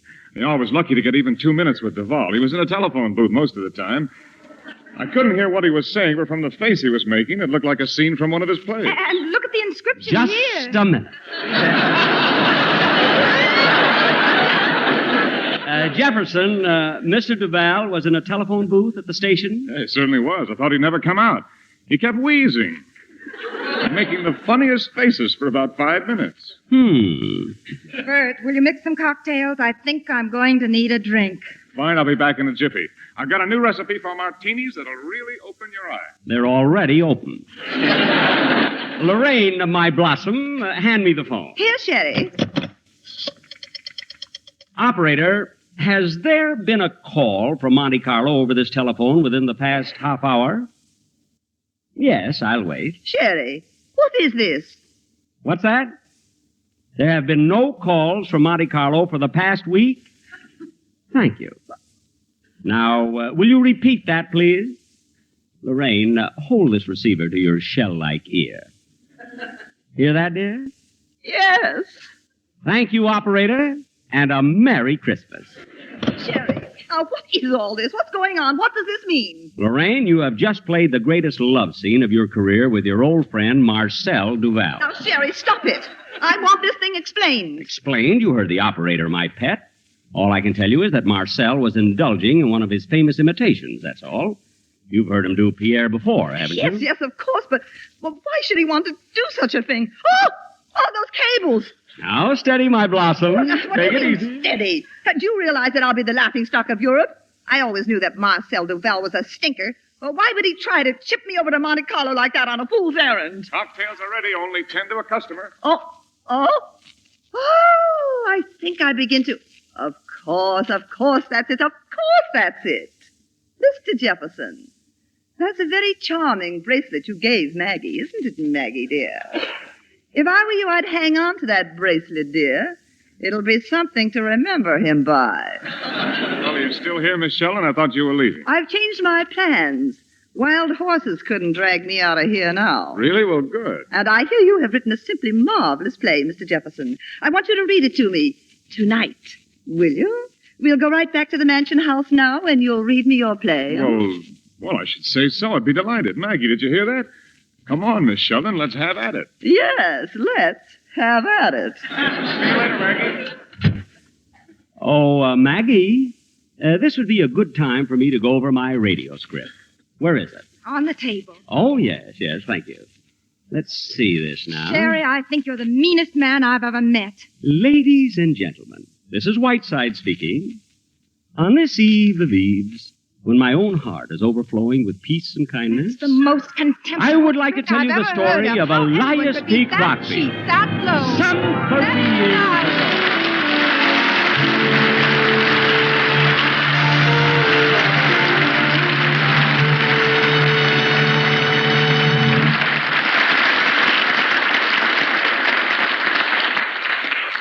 Over the years, the name Hotpoint has become one of the most valued among electric appliances.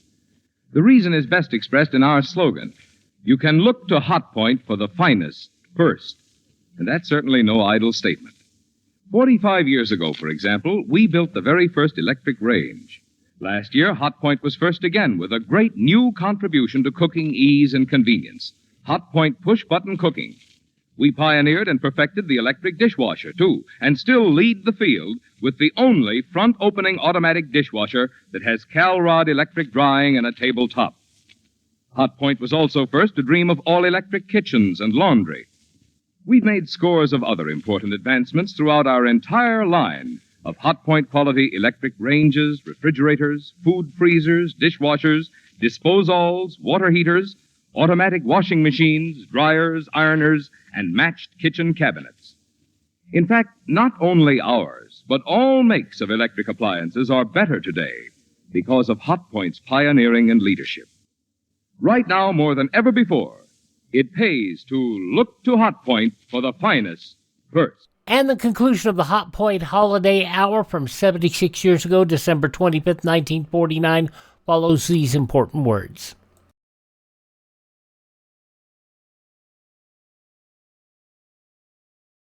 At this time of the year, we spend a lot of time out of doors, hiking and camping and on picnic trips in the woods and the mountains. That means more danger of forest fires. This summer, thousands of acres of valuable timberland will be destroyed because of carelessness. And in these days of defense emergency, our natural resources are more vital than ever. It's up to you to be sure that you do not cause the tragedy, the shameful waste brought about by a forest fire. Just follow a few simple rules. Crush out cigarettes, cigar, and pipe ashes. Break matches in two after using them.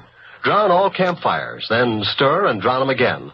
Find out the law before using any kind of fire. Forest fires destroy timber, wildlife, and the water supply. They destroy the natural resources on which our nation depends. So don't be careless for a moment when you're in the mountains or woodlands. Forest fires are our most shameful waste. So remember, only you can prevent forest fires. Now, Act 2 of Tales of the Texas Rangers. All right, now the conclusion of the Hotpoint Holiday Hour, going back 76 years, December 25th, 1949. I mean, let's face it, The Man Who Came to Dinner was screwball comedy at its best. And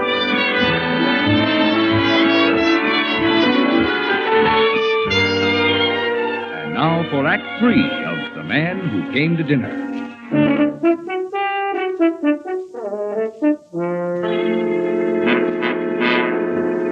Miss Preen!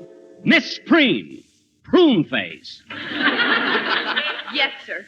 Yes, sir. Where do you disappear to all the time, my lady nausea? Mr. Whiteside, I can only be in one place at a time. That is very fortunate for this community. Now go away and take this medicine with you. You remind me of last week's laundry. I'm taking the 1 o'clock train, Sherry. I'm leaving. Just a moment, Betty Davis. What are you trying to do? Honestly, Maggie, sometimes you can be very annoying. You know, you're quite wonderful, Sherry, in a way. You're annoyed. Shall I tell you something? I think you're a selfish, petty egomaniac, and I was a fool for ever thinking I could trust you. Well, as long as I live, I shall never do anyone a good turn again.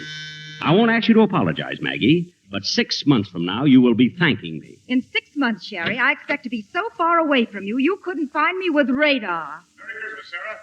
Merry Christmas, Maggie. Hi, Mr. Whiteside. Maggie, I've been calling you all evening. Why didn't you pick up the phone? Well, I didn't feel up to it. How'd you hit it off with Madame Dubarry? Miss Sheldon, well, she says the play needs just a little fixing. We could do it in 3 weeks. She thinks we ought to go to New York together and work on it. Oh? Well, Maggie, won't you say something? I'm just too happy for words. Look, Bert, why don't you... Mr. Whiteside. Uh-oh, Dr. Jekyll again. Mr. Whiteside, I thought perhaps if I came very early, we could talk about my book. Dr. Bradley, I'm starting that diet you put me on. Would you fix me 2 poached eggs on rye crisp and eat it yourself? Yes, of course. Come on, Doc. I'll buy you breakfast. See you later, Maggie. Now, listen to me, Maggie. I'm willing to forgive your silly outburst and talk about this calmly. Oh, I love him. Oh, Sherry. Sherry, why did you do it? Well, I'd better go upstairs and finish packing. Merry Christmas. Whiteside. Huh? Oh, Merry Christmas, Miss Stanley. I'm afraid I shouldn't be seen talking to you, Mr. Whiteside. My brother is terribly angry, but I just couldn't resist asking. Did you like my Christmas present? Yes, it was very thoughtful of you, Miss Stanley. I'm fond of these old photographs. Thank you so much. I was 22 when that was taken. That was my favorite dress. Well, I'd better go back to my room before I'm seen. Goodbye. Goodbye. What is there about her face? So familiar. Miss Preen! Miss Preen! Yes, sir. Yes, sir. Answer the door, will you? Aha! A female! Come here, Duchess! You're the first woman I've seen in 20 minutes. Oh, I love you. I love you madly. You here? Madly, kick me! Kick me again! Don't be afraid of my passion. I can feel the hot blood pounding through your veins. Banjo! Whiteside, how are you, Whiteside? Will you please pay for this package? Put that woman down, Banjo. That's my nurse, Miss Bedtray.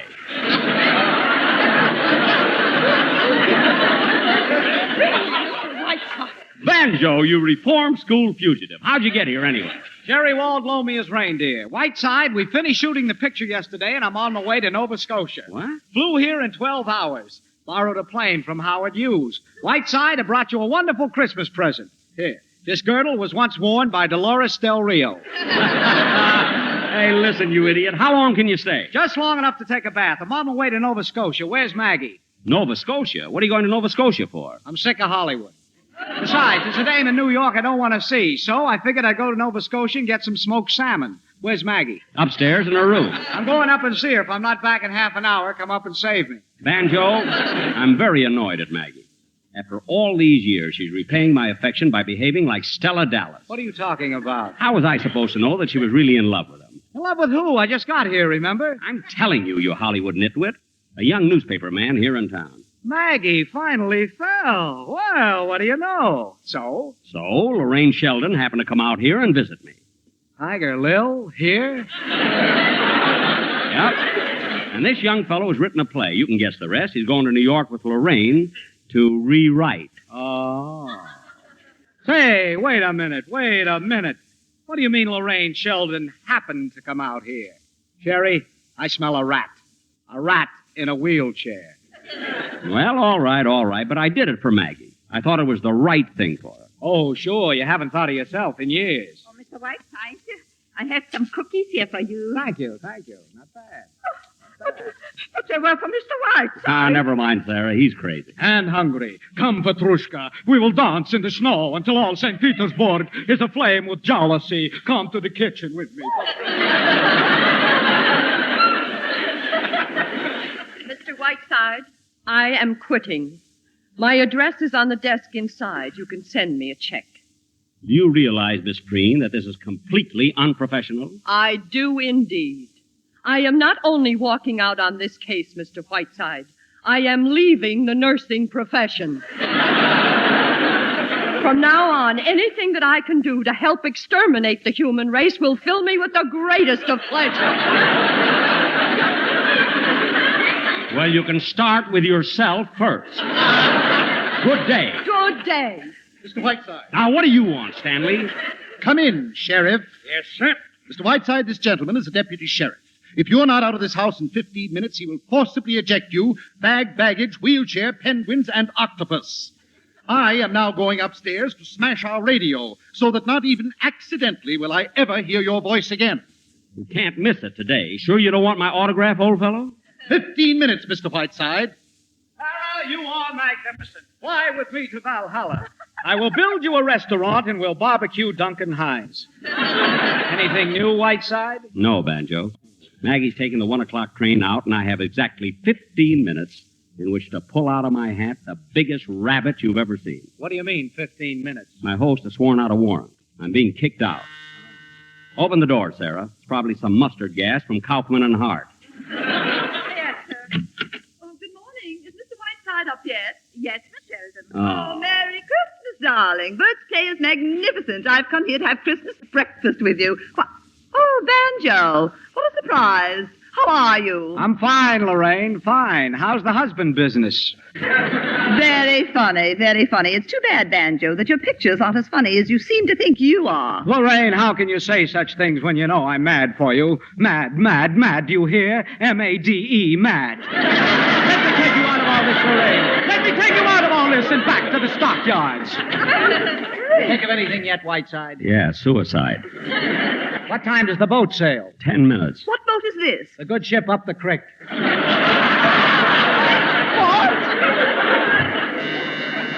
Oh, dear, that's probably Bert. I told him to meet me here. Whiteside, American Express. Right this way, please. Oh, why, Sherry, what's that? Why, it's an Egyptian mummy case. There's one thing I need right now. It's an Egyptian mummy case. Hey, there's a tag on it. It says, Merry Christmas from the King of Egypt. What'd you send him, Sidney Greenstreet? 8 minutes, Mr. Whiteside, including that mummy case. Why, what's that all about? Who is that man? He announces the time every few minutes. I pay him a small sum. Oh, but what on earth for, Sherry? I lost my watch.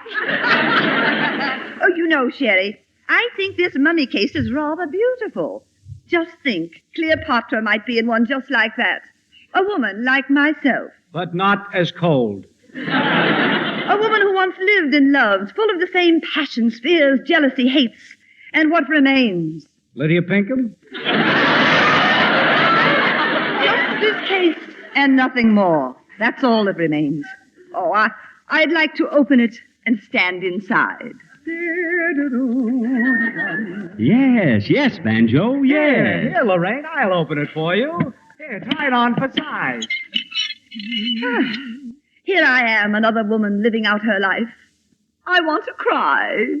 Lorraine, have you ever played Cleopatra? No, Sherry, I haven't. What makes you ask that? There was something about you stood next to that case that it transcended any mortal expression I've ever seen. Yeah, it certainly did. Whiteside, what does transcended mean? Quiet, Banjo. Oh, now, Sherry, you're just joshing me, aren't you? My dear, I wouldn't make light of these things. I am deeply moved. There's a strange beauty about you, Lorraine. Pure Van Gogh. I would love to see you in that mummy case. Oh, I feel too silly, Sherry. Lorraine, at this moment, you've shown me rare beauty. You asked me a little while ago what I wanted for Christmas. Two front teeth? Quiet. All that I want, Lorraine, is the memory of you in that mummy case. Oh, my darling, I'm all choked up. All right, I'll do it. Here, Lorraine, let me help you. There. Here, I'm in. Well, stay there. Touchdown. I'll kick the extra point. Will she be all right in there? Sure, I'll punch a couple of holes in it so she can breathe. I'll let her out as soon as we get on the plane. Wait a minute. How do we get this mummy case out of here? Now, one thing at a time. That's the next step. Well, think fast, Captain Hornblower. Think fast. Banjo, I've got it. I hope it's not catching. Mr. Stanley's sister. I finally remembered that face. If it was me, I'd have forgotten it long ago. I knew I'd remember. The time is up, Mr. Whiteside. 15 minutes. Ah, yes, Mr. Stanley, 15 minutes. Will you do me a slight favor before I go? I certainly will not. Oh, I think you will, Mr. Stanley. Or shall I inform my radio audience that your sister, Harriet Stanley, is none other than the famous Harriet Sedley, who murdered her mother and father with an axe 25 years ago. Mr. Whiteside, how did you find that out? Now, Mr. Stanley, how would you like to have the good people of Massalia repeating that once popular little jingle? Harriet Sedley took an axe and gave her mother 40 whacks. And when the job was nicely done, she gave her father 41. You win, Mr. Whiteside. What do you want me to do? Oh, Sheriff, will you come in here, please? Whiteside, you're a great man, and I despise myself for admitting it. You called, sir? Come right in, Sheriff. Mr. Stanley, would you like to help this gentleman down to the airport with this mummy case? He's sending it to a friend in Nova Scotia. They can't get good mummies up there. Right, Mr. Stanley? Yes. Sheriff, handle that case carefully. Banjo, you're wonderful. I may write a book about you. Don't bother. I can't read. What now? Don't drop that case, Sheriff. It's loaded. Goodbye, Maggie. And Maggie, don't worry about Lorraine. She just stepped out of the country for a minute. Sherry! Sherry, was that... It was indeed. Bert is all yours, and you have my blessing. Oh, Sherry. Banjo, you're wonderful. Maggie, get me my hat and coat. I'm leaving. Come on, Whiteside. I'll drop you at the airport. Oh, you're leaving, but Sherry, you're here. But where are you going? Arthur Murray's for a rumba lesson. Now, don't argue. Do as you're told. Yes, sir, Mr. Whiteside. I'll get to a... Come on, Whiteside. Hurry up. Before I go to Nova Scotia, I want to stop off at Lindy's for some rye bread. All right, Banjo, all right. Mr. Whiteside, you're walking. Yep, I'm back in shape again, Bert. There's been a slight change of plan. I'm taking your play to Catherine Cornell. Maggie will explain everything. Oh, hello, Bert. Hi, Maggie. Well, I don't have to go to New York. Can you stand it? Oh, I think so. Hey, Whiteside, drop a cage over these two lovebirds, will you? And come on, we can't keep the salmon waiting. Mr. Whiteside, are you very busy? Yes, Dr. Bradley, very. But if you ever come to New York, try and find me. Goodbye, Maggie, my lamb. I love you very much. Sherry, you're wonderful. Don't tell him he knows it. Goodbye, Jefferson. You'll never know the trouble you've caused. Goodbye. I'll walk you to the door. Goodbye. Goodbye, Sarah. Goodbye, Mr. Whiteside. Look out for the milk bottle.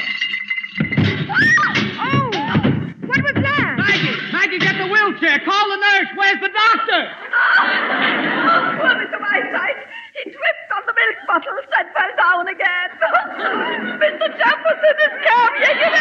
Oh, no! Miss Preen! Miss Preen! I want Miss Preen back. Mr. Stanley, I am suing you for $300,000.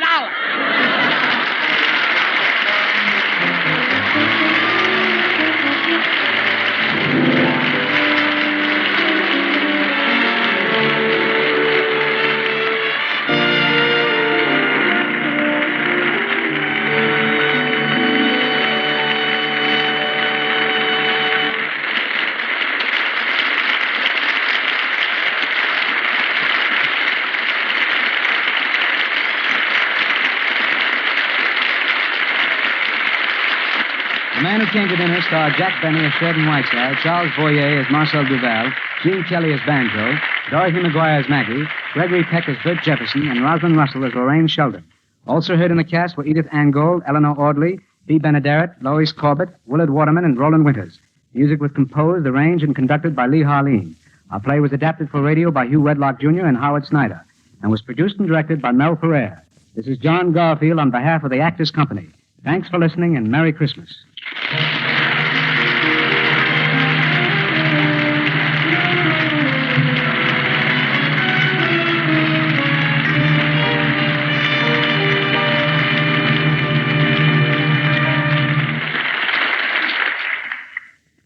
We know that most of the credit belongs to you, our friends, for making Hotpoint one of the country's largest manufacturers of electrical appliances. And we are very grateful. If you're in the market for new appliances during the coming year, we ask only that you look at Hotpoint before you buy. We suggest this because we believe you'll prefer the many advantages our Hotpoint products give and the built-in quality that keeps them out in front year after year. And now, we'd like to take a moment to send a very special Merry Christmas to every member of our own Hotpoint family, to our employees, distributors, and dealers, whose wholehearted cooperation and enthusiasm have helped make 1949 the greatest year in Hotpoint history. To all of them, and to all of you, we say good luck, Happy New Year, and bless you.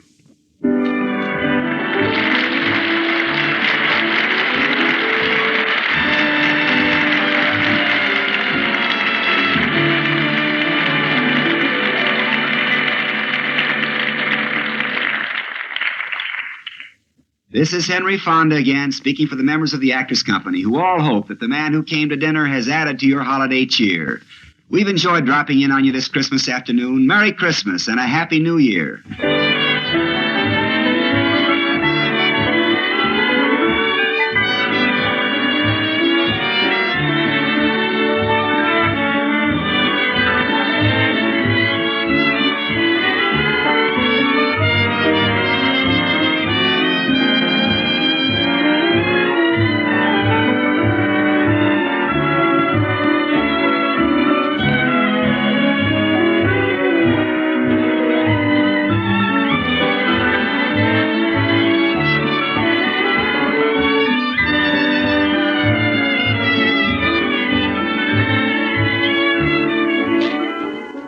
play today was produced and directed by Mel Ferrer. Heard in today's cast as Marcel Duval, Charles Boyer, as banjo Gene Kelly, Dorothy McGuire played Maggie, Gregory Peck was heard as Bert Jefferson, and Miss Rosalind Russell as Lorraine Sheldon. Jack Benny was Sheridan Whiteside. Supporting players in the cast were as Mrs. Ernest Stanley, Eleanor Audley, Mr. Ernest Stanley, Roland Winters, Sarah, played by Edith Angold, Miss Preen by B. Benaderet, Harriet Stanley by Lois Corbett, the Doctor by Willard Waterman, the Expressman by Joe Forte, the Sheriff by Dick Ryan. Portions of the preceding program were transcribed. Gene Kelly is currently starred with Frank Sinatra, Betty Garrett, and Ann Miller in Metro-Goldwyn-Mayer's Technicolor musical On the Town. Jack Benny may be heard regularly on his own show 1 hour from now. Stay tuned for it. Dorothy McGuire will soon be seen in the 20th Century Fox production, Mother Didn't Tell Me. Gregory Peck is starred in 20th Century's production of Darrell F. Zanuck's 12 O'Clock High. Rosalind Russell is currently seen in the Columbia picture Tell It to the Judge. This is Marvin Miller speaking.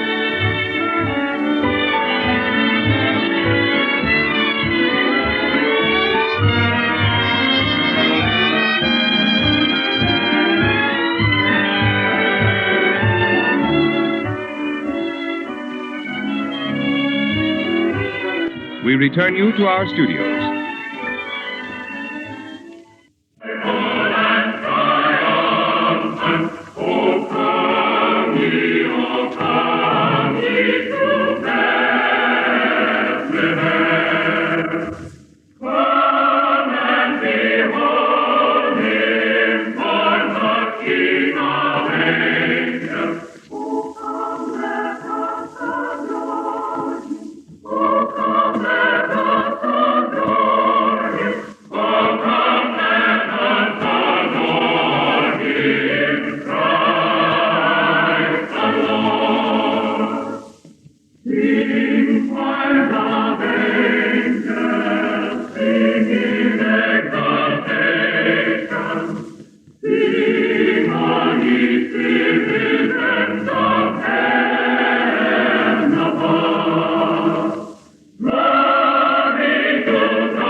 We hope you have enjoyed the Hotpoint Holiday Hour and the Actors Company presentation of The Man Who Came to Dinner, starring Jack Benny as Sheridan Whiteside, Charles Boyer as Marcel Duval, Gene Kelly as Banjo, Dorothy McGuire as Maggie, Gregory Peck as Bert Jefferson, and Rosalind Russell as Lorraine Sheldon.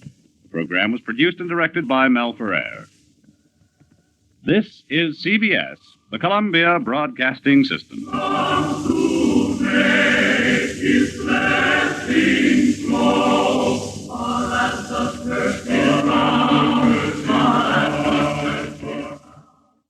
I hate to point out that the way the show ended was such crap. You know, they had two separate endings, They gave the credits 3 times. They played the music. It sounded like when they transcribed the program, and I'm assuming the program was transcribed, they just threw it together and did a bad job of timing it. That being said, it was a fun hour. Airing at 5 o'clock Eastern Time on Christmas Day, Sunday, December 25th, 1949, because I can't see that lineup of actors coming into work on Christmas Day. I can't. The Hotpoint Holiday Hour here on Classic Radio Theater with Wyatt Cox. The Holiday Hour was at 5 o'clock. The Hour of Stars at 6. Our Miss Brooks at 6:30. And then Jack Benny at 7. Amos and Andy at 7:30. Charlie McCarthy and Red Skelton, Corliss Archer, and Horace Height rounding out that Sunday night, which it was a Sunday night. There you go. So there's that to tell you about. Okay, let's roll on here on Classic Radio Theater with Wyatt Cox, because we're going to hear the new Edgar Bergen Hour with Charlie McCarthy. After the radio time of Jack Benny had ended, they gave Edgar Bergen a full hour to play with, and while it kind of didn't go as well as they had hoped, we had some fun radio. We'll hear Edgar Bergen next.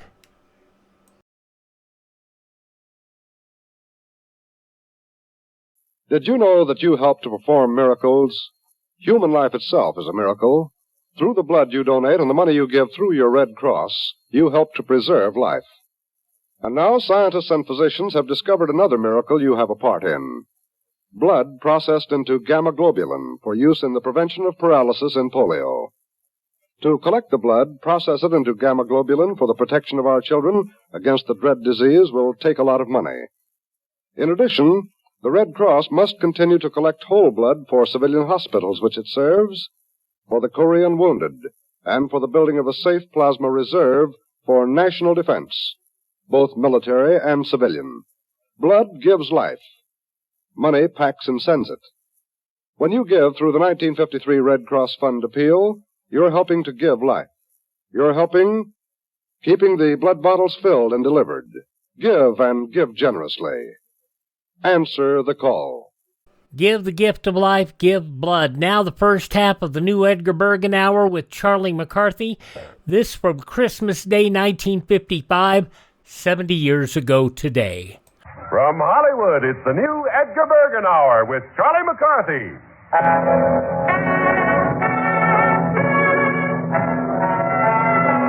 Now, if you Bergens will help me, I'll mow you down.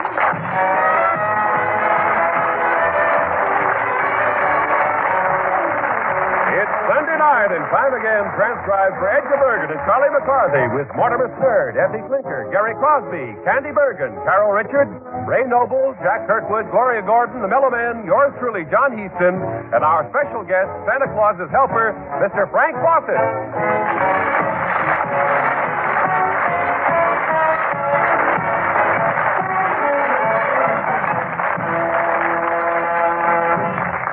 And here they are now, Edgar Bergen and Charlie McCarthy.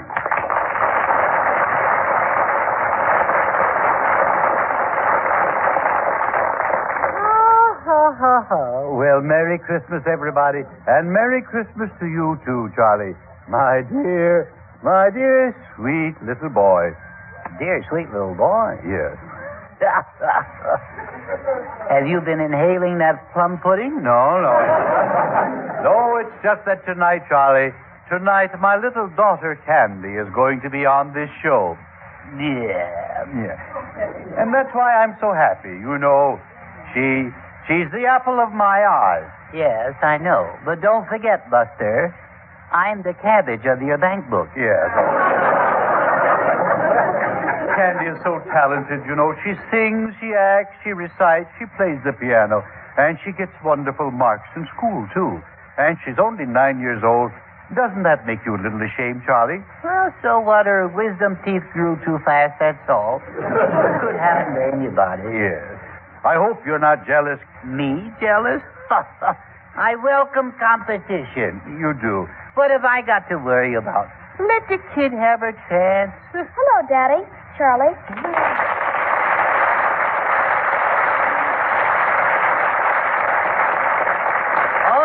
Okay, that's enough, folks. That's enough now. Goodbye, little kid. Goodbye. Thank you. Goodbye. She doesn't take a hint, does she? All right. Yeah. Now, Charlie, please. Candy. My own little Candy. Oh, Yes, tonight my heart is full of joy. Tonight my little girl steps out into the footlights of life. Down, Daddy, down. Yeah. Holy smoke, she's getting laughs, too. Watch it, kid. Remember, there's only one star on this show. Just remember that. Oh, but I'm sure he won't mind how good I am. Mortimer's so sweet. Yeah, that does it. That kid's got to go. No, She's got to go. All right. I think Candy's very amusing. Yes, she's a girl after my own heart. Yeah, and after my job. No. If I'm not careful. Good night, you trial-sized Lucille Ball, you. All right. But I want to be on the show, Charlie. Oh, sure. I want to be just like Daddy. Oh, no ambition, eh? Oh. Merry Christmas, Edgar. Charlie. Merry Christmas to you, Mr. Noble. Oh, I say, you're Edgar's little girl, of course. Yes. Now, don't tell me your name. No, I'm sure I know it. Oh, yes, of course. You're little Dextrose, aren't you? That's Candy, Ray. Candy, yes. And now, Charlie and Candy, remember, I asked both of you to learn that wonderful poem, The Night Before Christmas. Uh-huh. And, Charlie, did you memorize it? Well, I said, yes, part of it, yes. I've been sick a good deal, but I worked on it. Yes, I see. Which part? The title. Oh, the title, yes. Daddy, I studied hard and memorized the whole thing. Why don't you get lost? Now, wait a minute. So you memorized the whole poem, Candy? Yeah, now, she may be young, but she's way beyond her years in intelligence. Yeah, I hate middle-aged kids. Yeah. I'll tell you, children, I'm going to give you each a very wonderful present if you will recite the poem right now on this program. Yes. And you can take alternate lines. I think that will be interesting. You start it, Candy. Oh, of course. All right. 'Twas the night before Christmas, and all through the house. Yes. Charlie? Huh? Yes? Oh, there's more? Yes. Hey, pal. Hey, buddy. Hey, kiddo. What's the next line? Not a creature was stirring. Yeah, I got it. Not a creature was stirring. Not even a louse. No, a mouse. Candy, my dear? The stockings were hung by the chimney with care. And the leave needed room could stand some fresh air. No. No. In hopes that Saint who? Saint Vitus, no. Saint Bernard, no. Saint Paul, no. Minneapolis, no. I'm on the wrong track, you certainly are. Well, I tried, gee whiz. Continue. The children were nestled, all snug in their bed. And shoot if you must, his old gray head. No. Please, Charlie, think of me. Oh, bald head. No. Now, Charlie, you know the part about Santa Claus where he rides through the sky? Oh, yeah. He flies through the air with the greatest of ease, the jolly fat man with the red DVD. That is completely wrong. Well, few of us are perfect. Yes. Candy, will you help him out? When out on the lawn, there arose such a clatter, I sprung from my bed to see what was the matter. I tore open the shutter and threw up. The sash.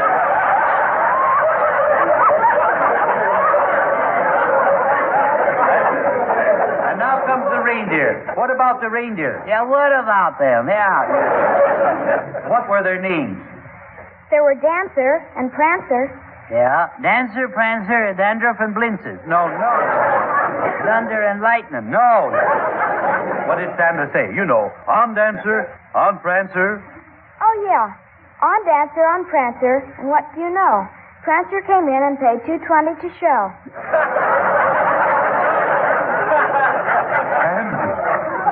My little Candy.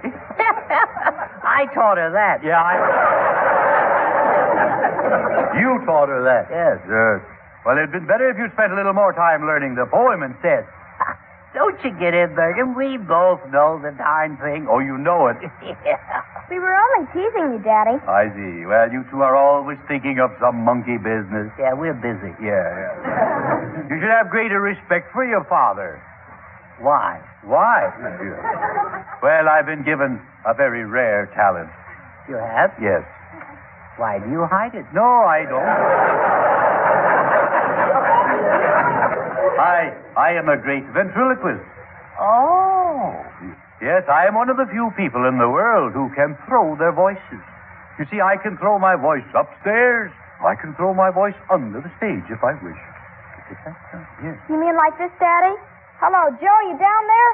You, what do you want, Candy? Oh, no, not you, Joe.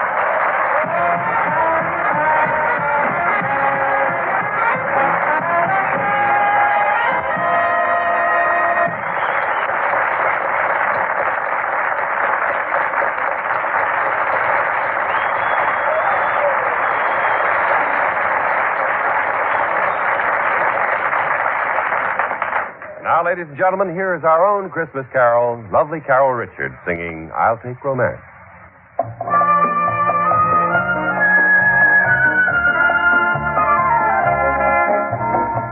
I'll take romance when my heart is young and eager to fly. I'll give my heart a try. I'll take romance. I will take romance when my arms are strong and eager for you. I'll give my arms their cue. I'll take romance. So, my lover, when you want me, call me in the hush of the evening when you call me in the hush of the evening. I'll rush to my first real romance when my heart is young and eager and gay. I'll take my heart away. I'll take romance. So, my lover, when you want me, call me in the hush of the evening when you call me in the hush of the evening. I'll rush to my first real romance when my heart is young and eager and gay. I'll give my heart away. I'll take romance. I'll take my own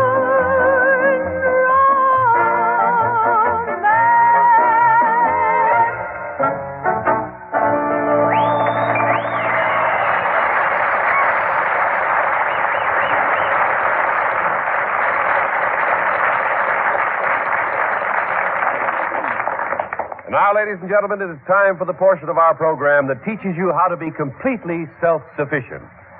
we proudly present our expert on everything. Here he is, direct from a successful year of unemployment, Professor Kirkwood and his do-it-yourself department.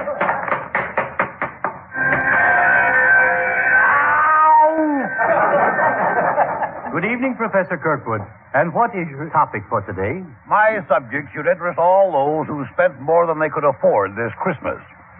My talk today is entitled Bankruptcy and How to Enjoy It. Professor, do you mean to say that you're actually advocating that our listeners try to get out of paying their Christmas bills by going into bankruptcy? That's right, boy. Buy my home bankruptcy kit and become a successful bankrupt. Professor, do you consider yourself a successful bankrupt? Am I successful? Oh, what a silly question. Listen, boy, when I got out of high school, I didn't have a dime. Yeah. And today, I owe over $100,000. In other words, year after year, you just go deeper and deeper into debt. That's right, boy. What's good enough for good old Uncle Sam is good enough for me.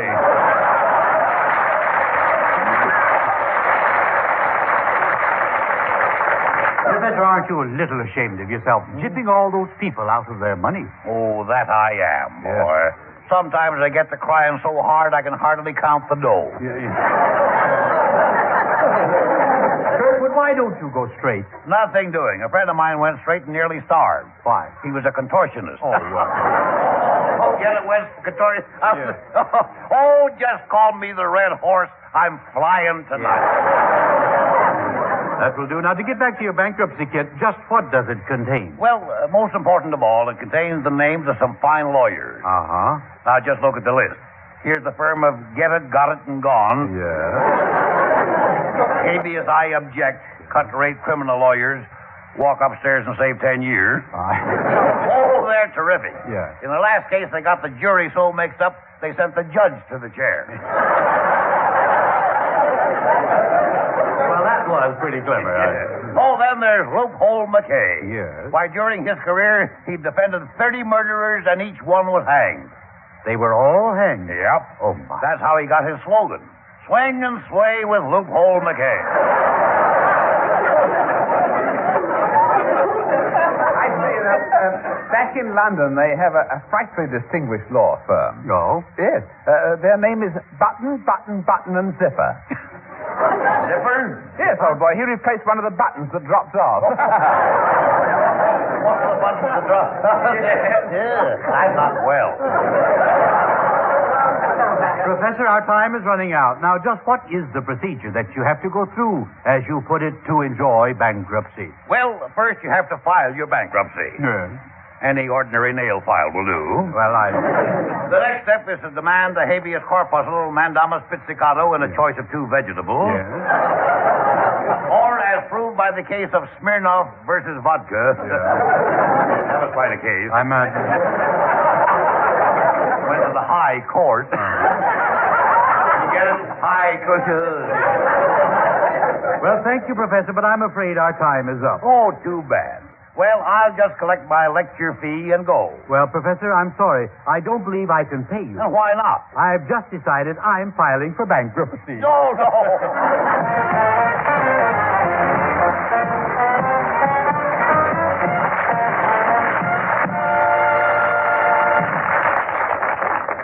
Now, here's a suggestion for the holiday season from a very good friend of yours.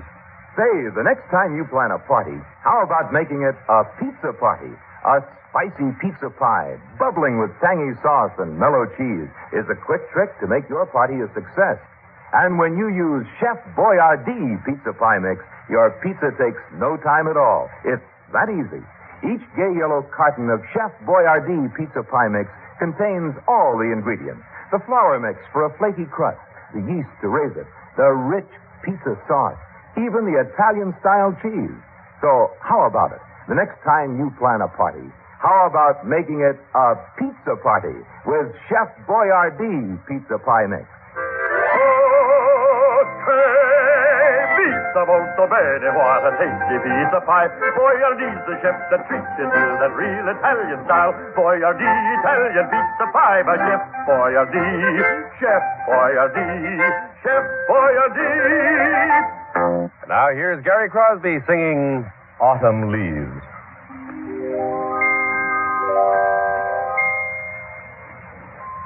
The falling leaves drift by the window. The autumn leaves of red and gold. I see your lips, the summer kisses of the sunburnt hand I used to hold. Since you went away, the days grow long, and soon I'll hear old winter's song.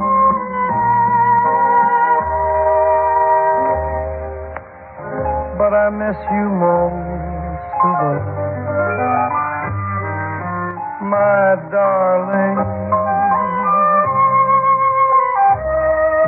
When autumn leaves start to fall, since you went away, the days grow long, and soon I'll hear old winter song.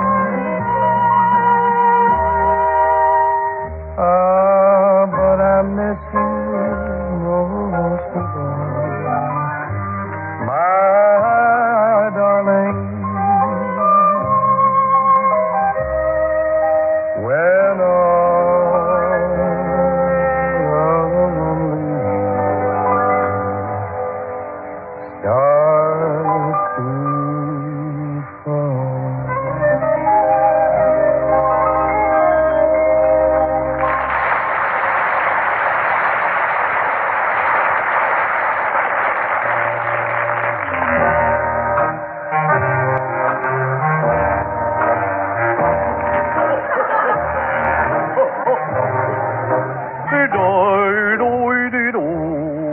Oh, I got you under my skin. Well, you know, that's kind of silly, and there's hardly room for me under there. Yeah.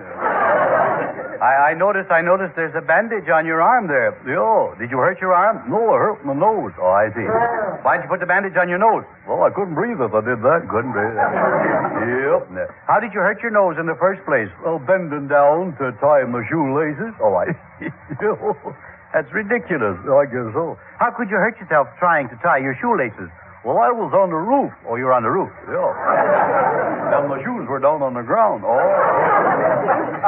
What were you doing on the roof, Mortimer? What were you doing on the roof? Yeah, I was on the roof. Yeah, I see. What were you doing on the roof? Oh, I was making holes in it. The rain wasn't leaking in the parlor in the right places. Oh, wasn't leaking in the right places? No, it wasn't coming down where I'd set the pans out. Oh.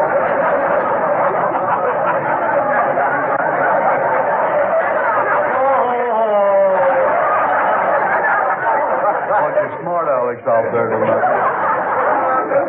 Well, rain is very important. Not in my parlor, it ain't. Well, I mean, rain turns everything green. No, it doesn't turn everything green. My cow, Bessie's been out in the rain. Bessie stayed brown. Bessie stayed brown. She was out there during the heavy downpour? Yeah, she was standing. Well, she was in the water, deep water. Yeah. How deep? Well, it was up to her crankcase, up to her crankcase.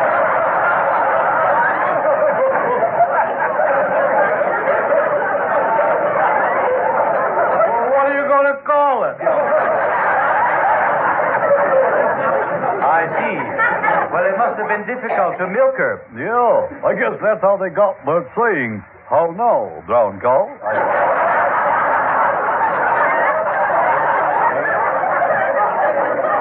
Well, we've had more than our share of moisture this year. Have you any idea how much rain fell this last season? Oh, I'd say all of it. All of it.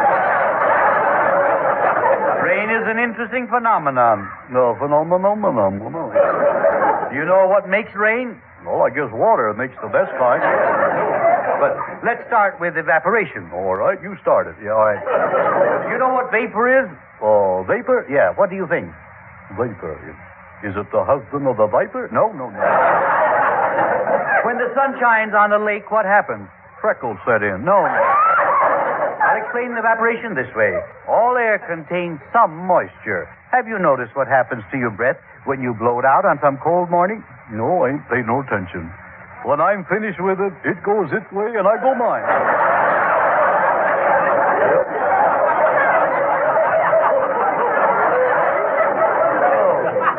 That's the way it goes, yeah.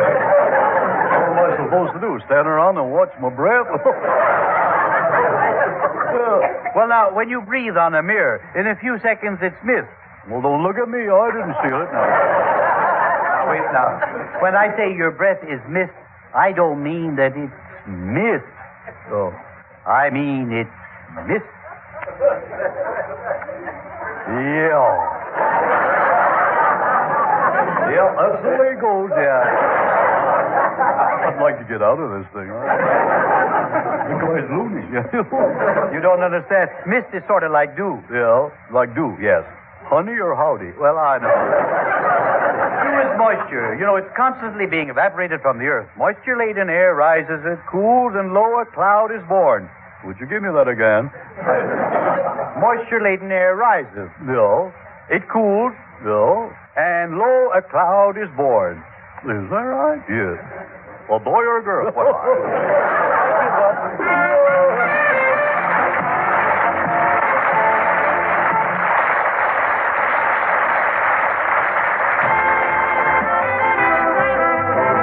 Edgar Bergen Hour, transcribed with Charlie McCarthy, Mortimer Snerd, Gary Crosby, Candy Bergen, Carol Richards, Jack Kirkwood, the Mellow Man, and Ray Noble will be back after station identification.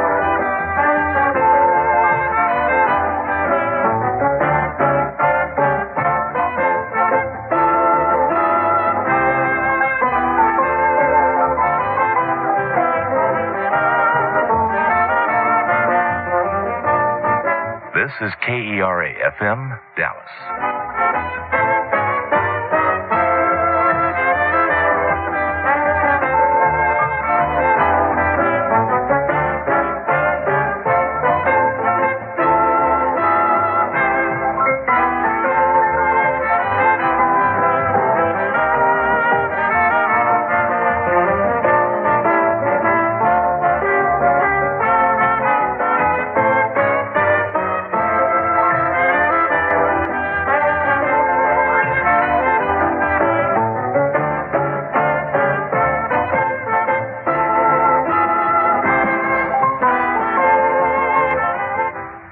The first half of the Edgar Bergen Hour with Charlie McCarthy, as it aired at 7 o'clock on Sunday night, December 25th, 1955. Yeah, it was Edgar and Charlie for that hour at 7 o'clock, and then our Miss Brooks at 8, Herb Schreiner's Two for the Money at 8:30, and then an hour with Mitch Miller at 9 o'clock. And I guess in the 6 o'clock hour, we should mention it was Gene Autry's Melody Ranch, followed by Gunsmoke. So there was that. We are listening to the new Edgar Bergen Hour. That's the first half. The second half comes up in a moment from Christmas Day 1955, 70 years ago on Classic Radio Theater.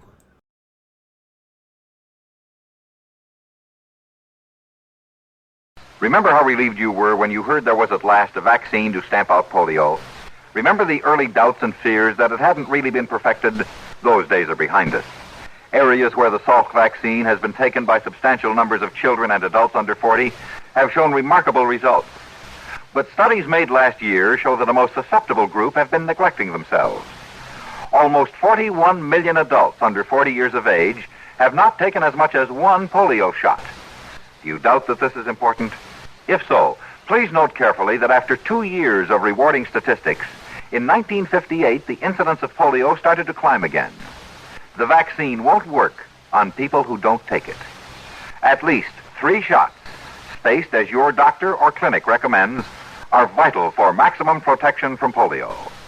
The CBS Radio Network and its affiliated stations join the United States Department of Health in urging, get your polio shots. Get them starting now. All right, now on Classic Radio Theater with Wyatt Cox, the conclusion of the new Edgar Bergen Hour with Charlie McCarthy from 70 years ago, December 25th, 1955. From Hollywood, it's the new Edgar Bergen Hour with Charlie McCarthy, Mortimer Snerd, Gary Crosby, Candy Bergen, Carol Richards, Jack Kirkwood, the Mellow Men, Ray Noble, and yours truly, John Heaston.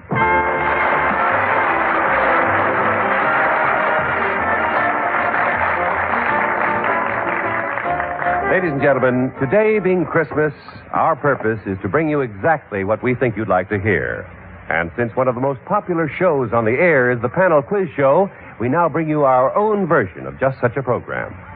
Ladies and gentlemen, we proudly present that exciting new show that tries to guess your occupation.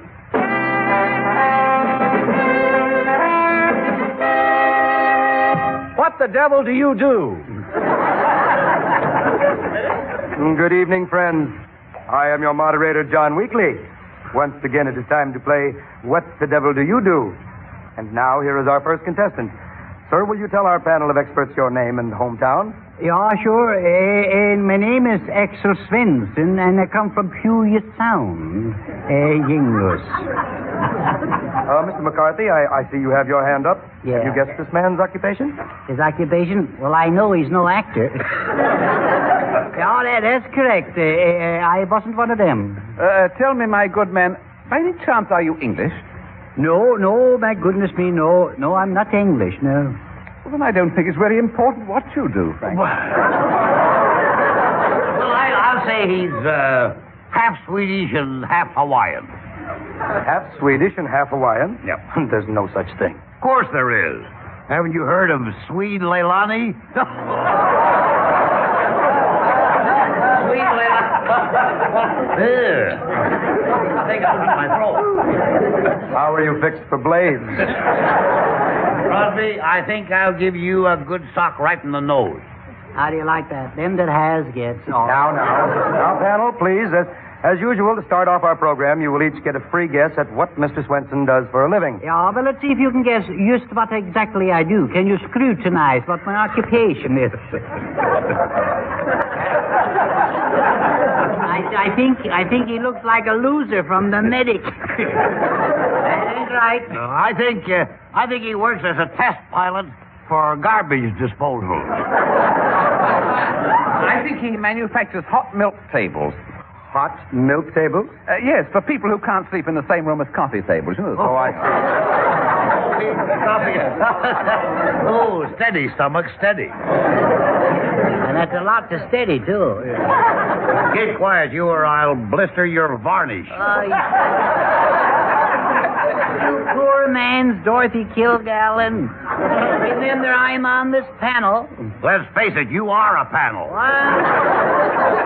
Now look, Rudolph the Red-Nosed Stomach. All I can say to you just a minute now. Whoa.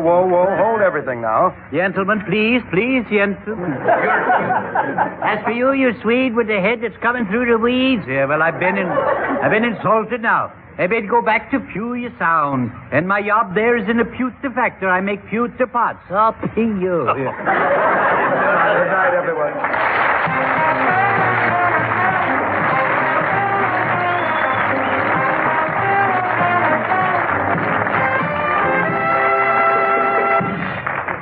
Here's Carol Richards singing If You Don't Want My Love.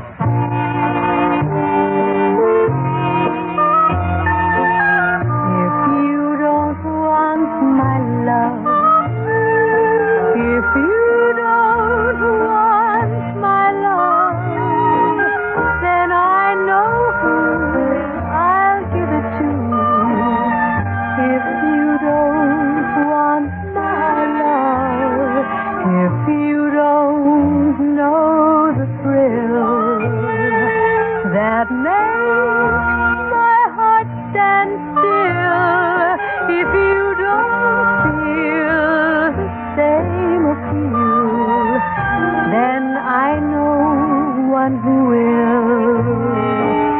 If our kind of love can die,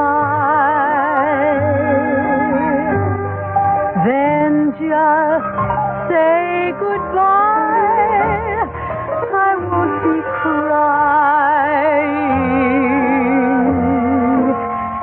Now that you've set me free, there's no regret for me. There's someone new in place of you. If you don't want my love, If you don't feel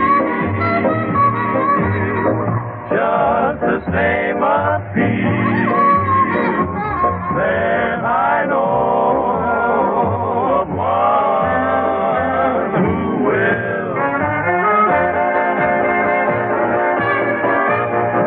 if our kind of love can die, then just say goodbye. I won't be crying. Will you be crying?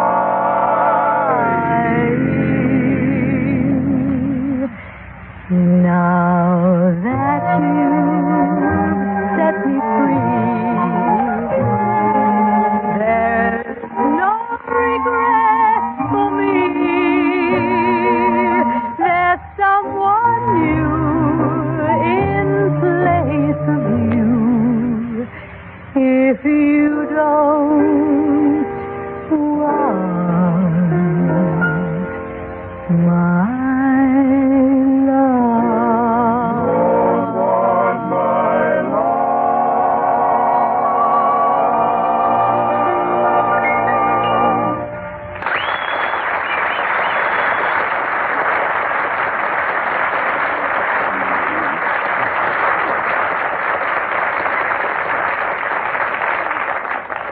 Ladies and gentlemen, we now bring you our Meet the People department, and tonight we think we have a real treat for you. Our guest has had a very busy month, but today, Christmas Day, his work is done, and a lot of children, both young and old, are a lot happier for it. Through the courtesy of Santa Claus, we present one of his helpers, Mr. Frank Fawcett.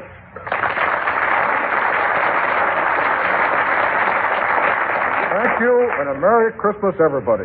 Well, welcome to our show, Mr. Santa Claus Helper. You know, you look so much like that jolly old fellow, I could have sworn that when I first saw you that you were Santa himself. Well, that's what everyone says. It's because all Santa's helpers dress exactly as he does. Maybe he's a little stouter than we are. His eyes are probably lots merrier, but we try to look as much like him as we can. Now, you a full-time Santa helper? No, I just help out during the Christmas season. The rest of the year, I'm the supervising engineer for the Broadway department stores. I'm at the service building over on Mission Road.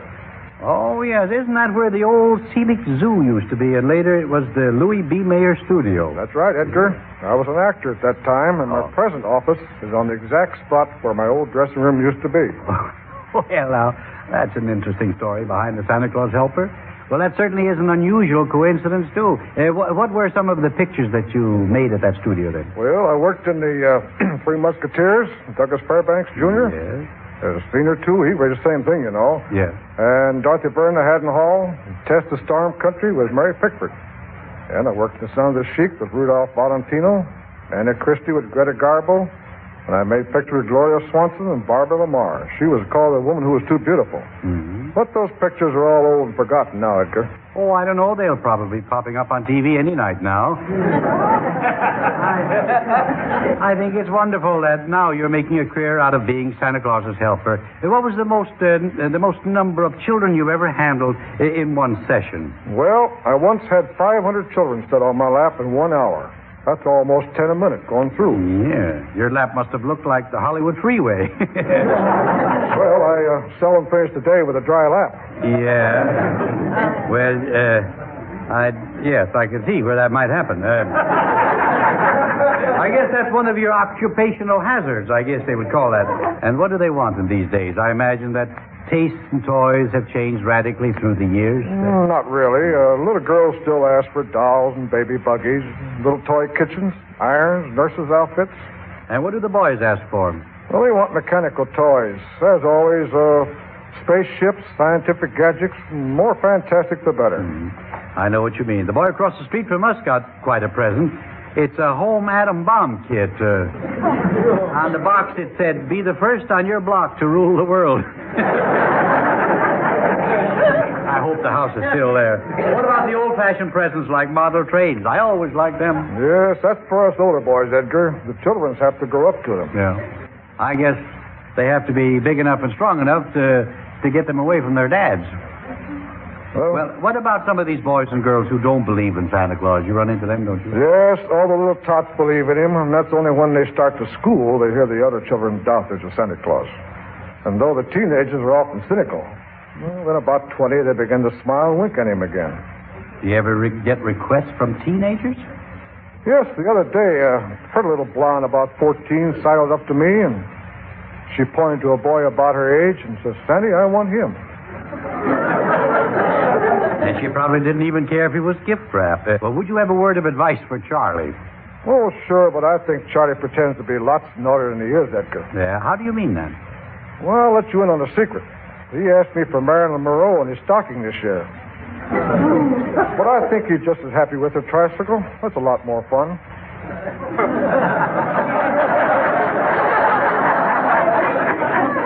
Yes, well, of course. Charlie would probably have a good answer for that. And now that your work is over for another year, Mr. Santa Claus as helper, I guess you'll be returning to your job at the Broadway Department Store's service building. That's right. But next year I'll be Santa's helper again, I hope. Well, thanks for being with us tonight, and good night to you. It was my pleasure, Edgar. Good night, and a Merry Christmas to you all.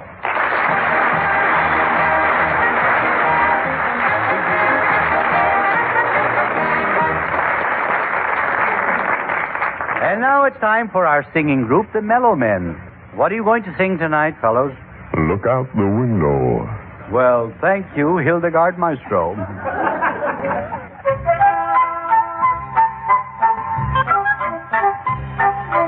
Look out the window, see the snowflakes fall. Look out the window, winter's come to call. Children singing, sleigh bells ringing as they glide along. Look out the window, singing the winter song. Out there where the snowman stands on the icy lawn, children run to shake his hand, for when the sunshine he'll be gone. Hurry, hurry, see the flurry, winter won't last long. Look out the window, singing the winter song.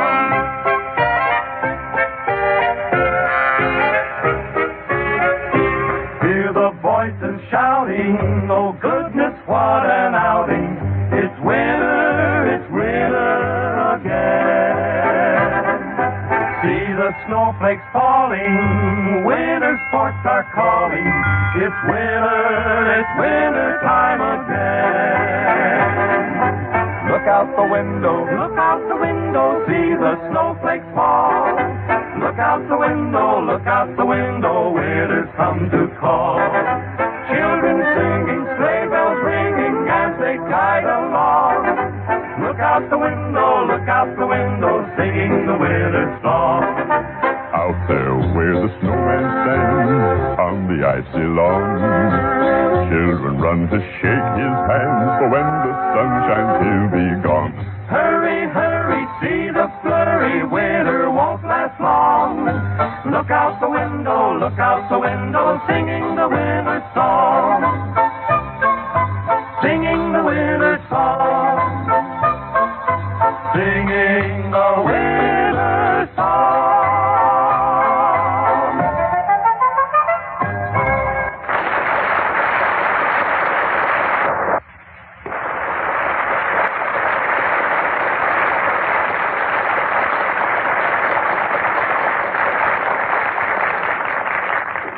Ladies and gentlemen, Christmas is a time for children, and in that spirit, we'd like to present one of the favorite children's stories of all time, Little Red Riding Hood. However, with one slight variation. We've always heard Little Red Riding Hood's version. Tonight, Charlie McCarthy thinks we ought to hear the wolf's side of the story. According to Charlie, this is what really happened. I am the wolf. And you know what happened to me. They operated on me to remove one grandmother. But I was innocent. Let me tell you how I got into this mess. It all began in Red Riding Hood's cottage. I'm home, Father. Any messages for me? Oh, yes, Red, my daughter. I want you to drop in on your poor ailing grandmother and give her this oxtail soup that I fixed for her. Why, Father, I didn't think you knew how to make oxtail soup. Oh, it's actually very simple. You just go as far back on the ox as you can and dunk. Very well, Father. I'm off to Grandmother's. Yes, but do be careful, Red. There's a wicked wolf in the woods, and if he starts to run after you, shout. Oh, I will. After he catches me. After he catches you. Well, if I'm going to shout, I want to have something to shout about.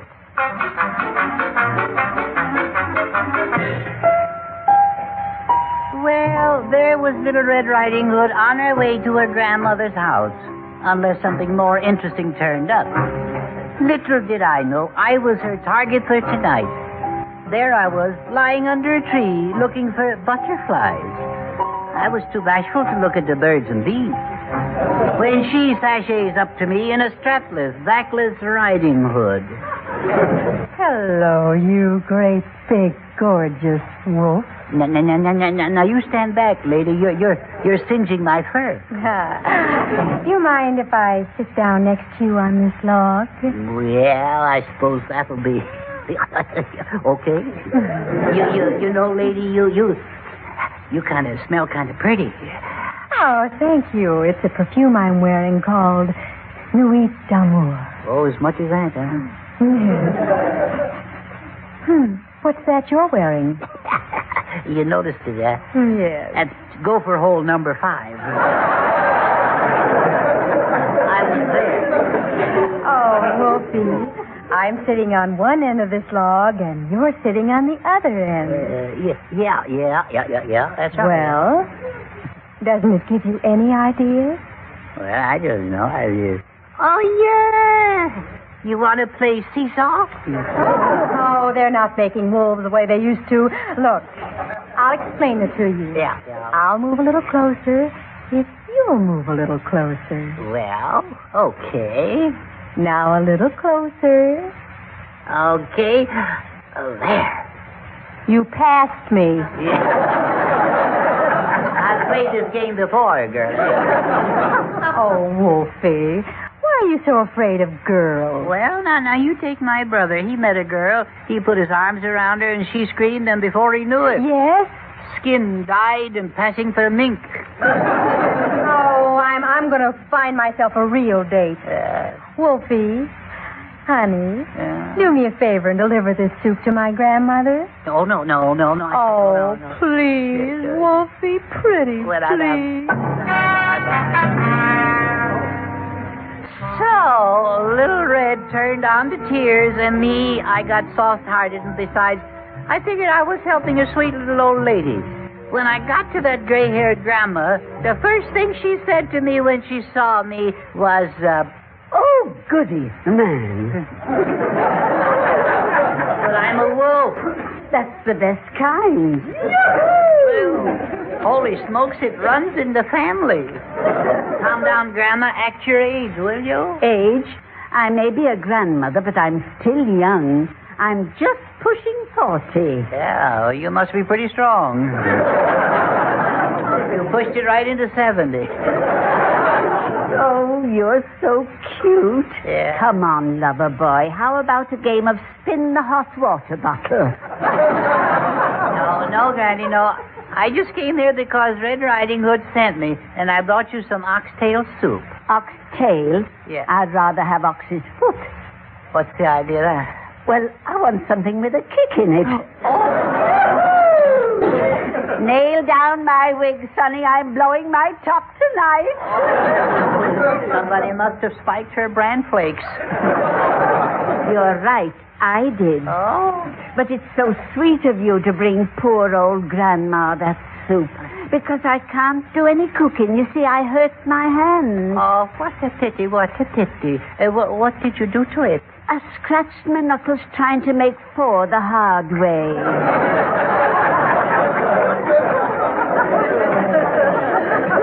That cotton-picking little Joe just wouldn't show. Oh, poor old Granny. I'll put the soup over here and cover it with your racing form. Okay. Look, it's 10 o'clock. I just got time to run down to Joe's dance hall. I'm entered in the mambo contest. Dancing the mambo at your age? Oh, Grandma, how are you going to wind up? I'm wound up. Now I'm ready to let go. Come back, Grandma. Well, what did your granddaughter, Red Riding Hood, say if she finds that you're out? She mustn't. Wolfie, you've got to cover for me. Well... Here, put on my lace cap and my bed jacket and hold down the fort for me. Ooh, there's going to be a hot time, a hot time tonight.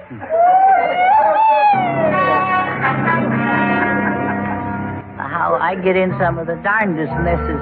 And that's the truth, so help me. There I was in the lace cap and the bed jacket doubling for Grandma. When all of a sudden... Grandmama, it is I, little Red Riding Hood. Oh, now I'm in a spot. I got to be grabbing now. Come in. Hello, Grandma. My, your feet are sticking out of the covers and they look so furry. Yes, they do, don't they, darling? Those are woolen booties, dearie, I'm wearing. Booties? Yeah. But, Grandmother, there are long claws on them. Oh, so there are, yes. Those are the needles. I'm still knitting them. Why, Grandmother, what a strange-looking nose you have. Yes, well, I'll tell you, I broke it when I was an actress. I overshot the runway. Wait a minute. You're not my grandma. You're the wolf. Okay, you've got me now. This time you won't get away. Come on, give me a kiss. No, I won't do it. All right for you. I'm going to fix you. No. Help! No. Help! He ate my grandmother! The wolf ate my grandmother! Well, now, there's a new twist on the old badger game. Help! Help! Oh, shut up. Grandmother eater! Grandmother eater! Oh, shut up.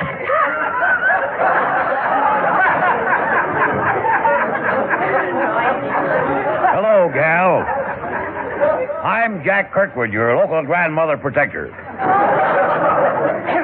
This wolf has swallowed my grandmother. Well, heavens to Duncan Hines. That's awful, boy. I think I'll just have to take my axe and operate. Now, Kirkwood, you won't find Grandma in my stomach. Well, maybe I won't, boy. But we'll just have to take pot luck. Yes, boy. Kirkwood, are you sure you can perform surgery? Why, certainly, gal. I once operated on a burlesque queen who wanted the scar where it wouldn't show. What did you do? Simple. I operated on her sister. Oh. Well, are you ready, boy? No, please. Now, if you must operate, what about an anesthetic? Oh, yes. I think I'll take one. I can't stand the sight of blood. Well, here we go with the operation. Oh, what 'tis, get the tasket. Would you like a yellow casket? No. I think I'd like to double my Blue Cross. Look, I'm innocent. Please, take an X-ray first. No, I'll do that afterwards, boy. Then I can check and see what instruments I've left inside of you. This is awful. Will this operation leave much of a scar? Well, of course not, boy. You have your choice. I use the lazy daisy stitch, or if you prefer, I do spot welding. Well, here we go again. Oh, I'll be sawing you in all the old familiar places. Oh, Wolfie, I'm back, and I won the mambo contest. It's Grandmother. You see, I'm innocent. Get me a lawyer. The world is going to hear the truth. Oh, no, Wolfie, you can't do that. Your secret must die in this room. Well, why? Do you want to ruin the #1 whodunit for all those kids?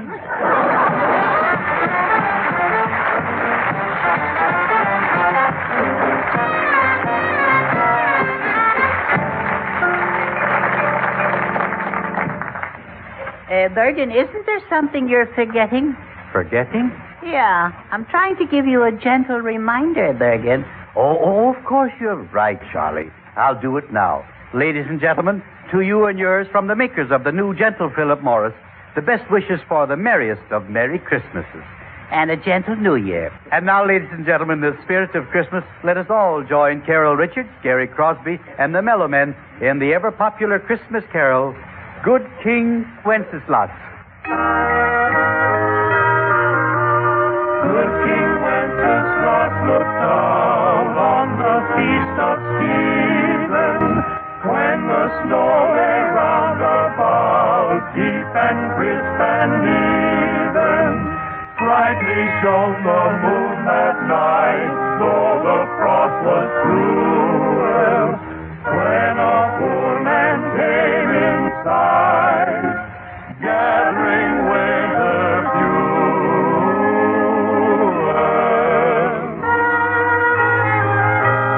Hither, page, and stand by me, if thou know'st it telling. Yonder peasant, who is he? Where and what his dwelling?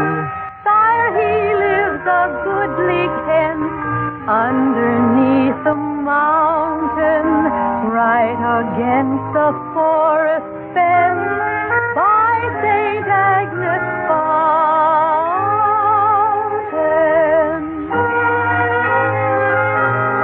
Bring me flesh and bring me wine, bring me pine logs hither. Thou and I will see him dine when we bear him thither. Page and monarch, forth they went together, through the rude wind's wild lament, and the bitter weather.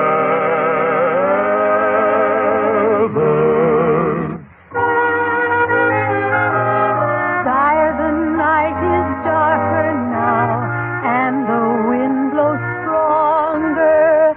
Fails my heart, I know not why.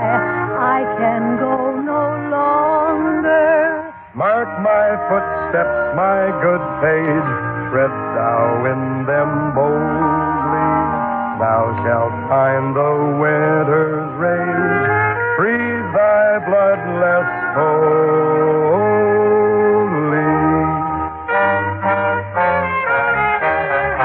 Therefore, Christians, men be sure, well for rank possessing, Ye who now shall bless the poor, shall yourselves be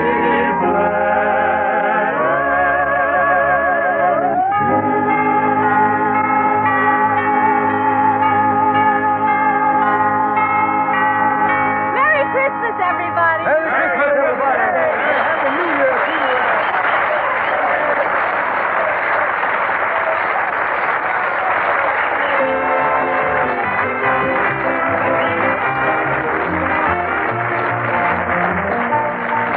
Remember to listen to Edgar Bergen with Charlie McCarthy, Mortimer Snerd, Ray Noble, and the entire ensemble next Sunday at the same time. Tonight's Edgar Bergen Show with Jack Kirkwood, Gloria Gordon, Carol Richards, Gary Crosby, Candy Bergen, and the Mellow Men was produced and transcribed in Hollywood by Sam Pierce. Script by Cy Rose, Hilda Black, and Zeno Clicker. This is John Easton speaking.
From 70 years ago, December 25th, 1955, Claudia here on Classic Radio Theater with Wyatt Cox. Visit our webpage at classicradio.stream to support the podcast. Yeah, I know we're running long, but we can't forget Claudia and David on Christmas Day.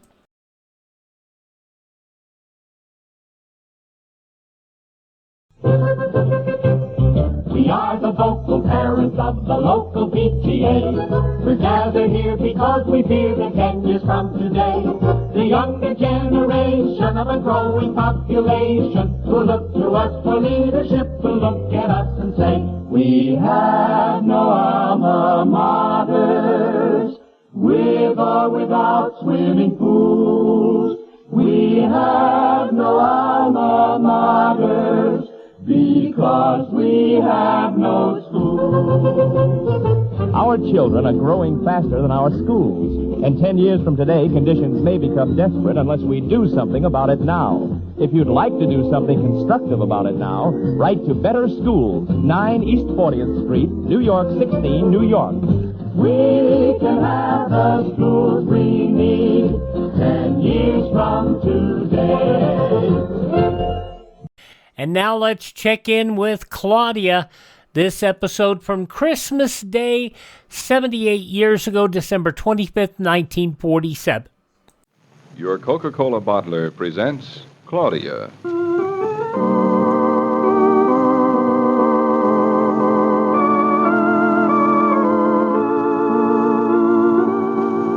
Claudia, based on the original stories by Rose Franken. Brought to you, transcribed, Monday through Friday, by your friendly neighbor who bottles Coca-Cola.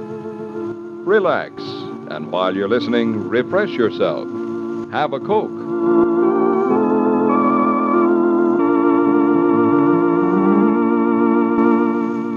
And now, Claudia.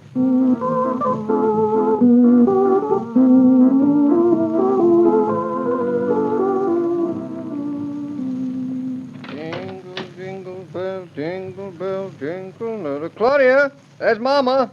Mama, is that you? It's me. Good morning and Merry Christmas, children. Hello, Mother. It's about time you got here, Mama. Did I miss anything? Nothing. What's there to miss? Except we missed you. Come on in, Grandma, and take a deep chair. I'm about to baptize the fireplace. Say, darling, I thought you went to get my pipe. Oh, so I did. Here it is, your silly old broken-down pipe, right in my pocket. Say, darling, this isn't my pipe. Isn't it? No, I haven't got a pipe like this. You haven't? This is a new pipe. Really? Why don't you smoke it anyway? Nobody'll know. Go on, smoke it. Come over here, darling. What is it? All right. I'll come to you. I'm right here. This is a very handsome pipe. It's a wonderful straight grain. It's perfectly shaped. It is? This is a pipe I would have bought for myself. I hope you don't mind getting a Christmas present. But your old pipe was broken and...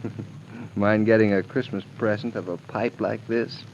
What do you think I am? Darling, would you mind very much closing your eyes? Both of them. Tight now. Now open your hands. Not your eyes, darling. Your hands. That's right. Merry Christmas. Now open. David, it's a pearl. Mama, look. Oh, Claudia, it's lovely. But it's only one, darling. Only one? David, what would I do with more than one pearl? Oh, it's so beautiful, so glowing and pure on its slender little platinum chain. It's the first of a long string, darling. A pearl to remember.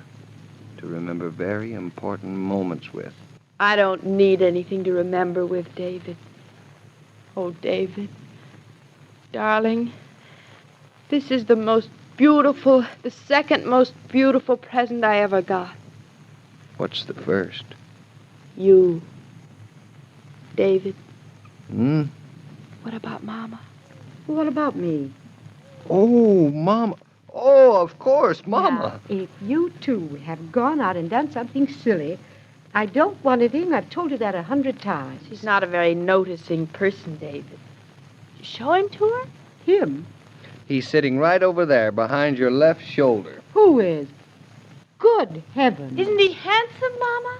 Oh, but he looks to me as if he had indigestion. Oh, poor Solomon. Solomon? Solomon. Lovely name, isn't it? You mean to tell me he's been sitting here all this time?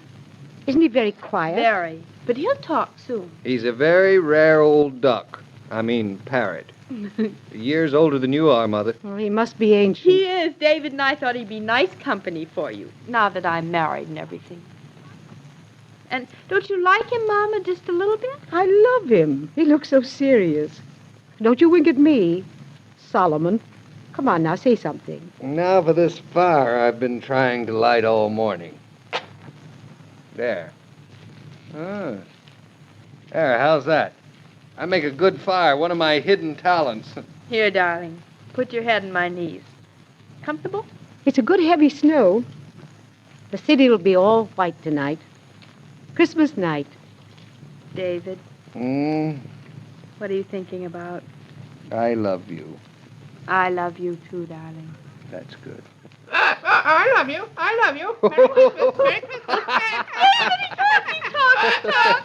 First time since we got him. He must know it's Christmas. Of course he knows. Any bird of mine would know. Any bird of hers. Listen to her, will you? Mama. David. City's suddenly so quiet. Even the shovels have stopped crunching. It's as if all the people in the whole world were waiting for something. They are. They're waiting for a world that's complete in this room. A world that's a crackling fire in the hearth. A turkey simmering in the stove. Sun squinting through the snow. And a jungle bird that knows it's Christmas. Well, I didn't know I was That was very nice, Mother. Don't you be embarrassed. David, would it be awful if I left you and Mama for a minute? Where are you going? I'd like to go downstairs and wish Bertha and Fritz and Lisa and their little grandchild Merry Christmas. I'll come with you. Mama, you want to come too? No, you children go right ahead. I'll stay up here and watch the fire. All by yourself? What do you mean all by myself? Solomon and I are going to get acquainted. David, let's go, darling.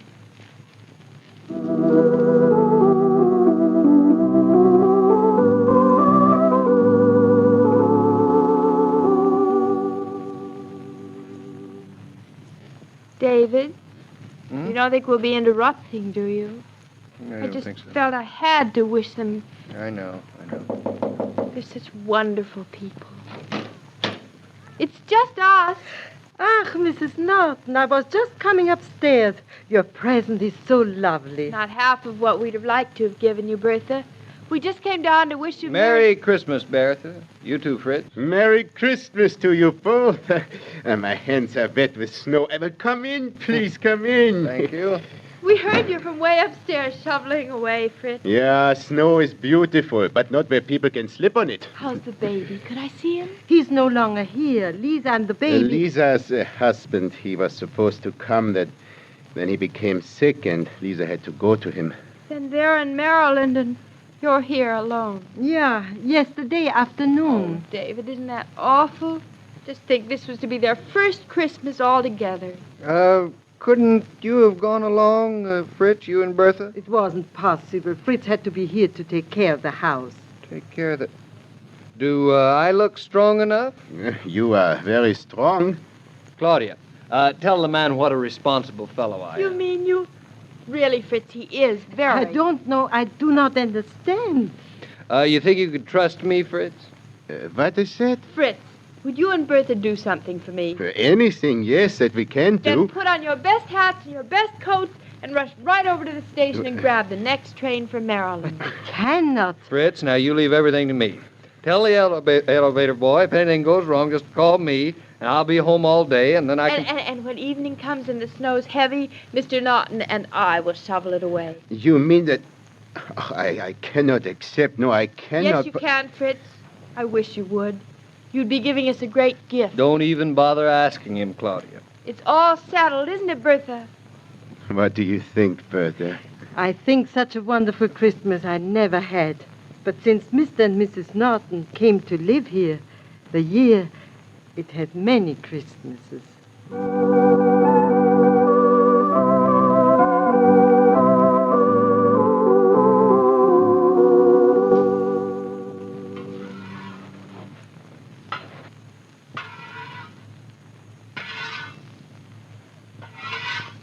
There. How does that look? Wonderful. This side's almost finished. Can't I help? You cannot. Are you warm enough, darling? Like toast. You, Mama? I feel marvelous. Never felt so marvelous. Must be the air. It's more than the air. What do you mean? Oh, it's Fritz and Bertha being in Maryland with their grandchild. It's a funny thing to say. They're in Maryland, we're in New York. I don't see how it could That possibly... child of yours, Mother. But I wouldn't want her any different. When she does something nice, she doesn't even know she's done it. Darling, you're the nicest kind of giver. I am? Oh, you and Mama, you're always talking riddles. I haven't given anyone anything. You won't even let me do the shoveling. Look, Mama. You can see the stars through the falling snow. It's almost a miracle. When I was a little girl, I thought each star was an angel. But don't you still? Of course I do. Don't you? Tonight. Good evening, Fritz. Oh, hello. I'm not Fritz, though. Oh, excuse me. I thought that... The shoveling, you know. Perfectly all right. Fritz and Bertha went to visit their grandchild. Oh, that's good news. And you're giving him a hand to keep things going while he's away. It's not doing very much, but... Christmas spirit, huh? If you want to give it a name, I guess that's as good as any. It's a beautiful night. Yes, it is. A night for saying prayers. Listen to the bells. Yes. Listen to the bells. Christmas night is almost over. Oh, I wish it could last forever. Maybe someday it will. Maybe someday soon. Oh, by the way, my name is Naughton, and this is my wife, and her mother, Mrs. Brown. We're in 12C. I'm Josephson. I live upstairs, too, with my father. So there are 3 of you.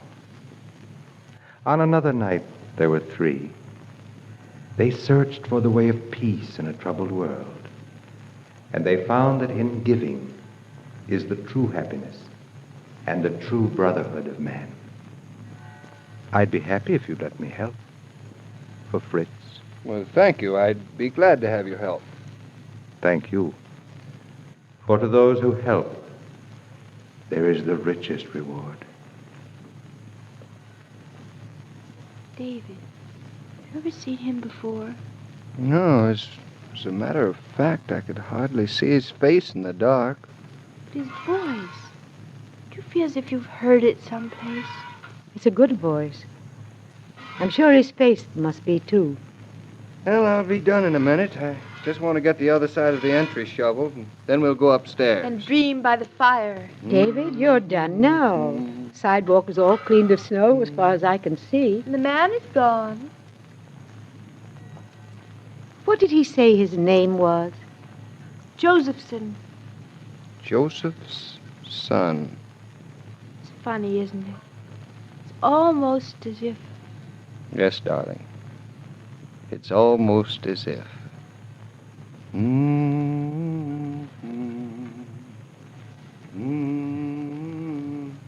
The whole world should be singing tonight.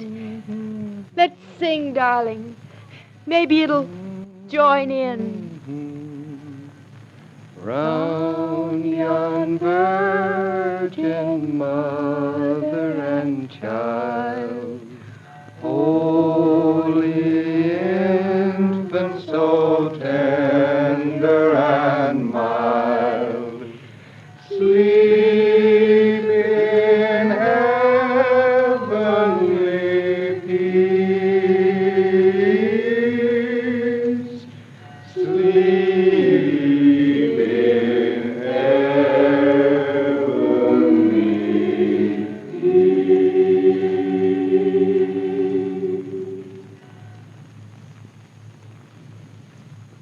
Merry Christmas to you and your family from your Coca-Cola bottler and the cast of Claudia. On this day, which is dedicated to the idea of peace on earth, we hope, as you do, that goodwill prevails among all mankind.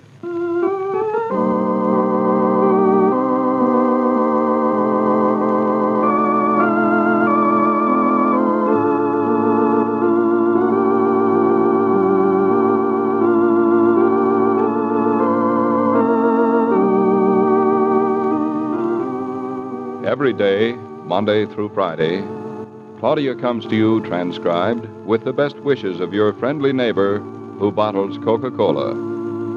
So listen again tomorrow at the same time. And now this is Joe King saying au revoir, and remember, whoever you are, whatever you do, wherever you may be, when you think of refreshment, think of Coca-Cola. For ice-cold Coca-Cola makes any pause the pause that refreshes.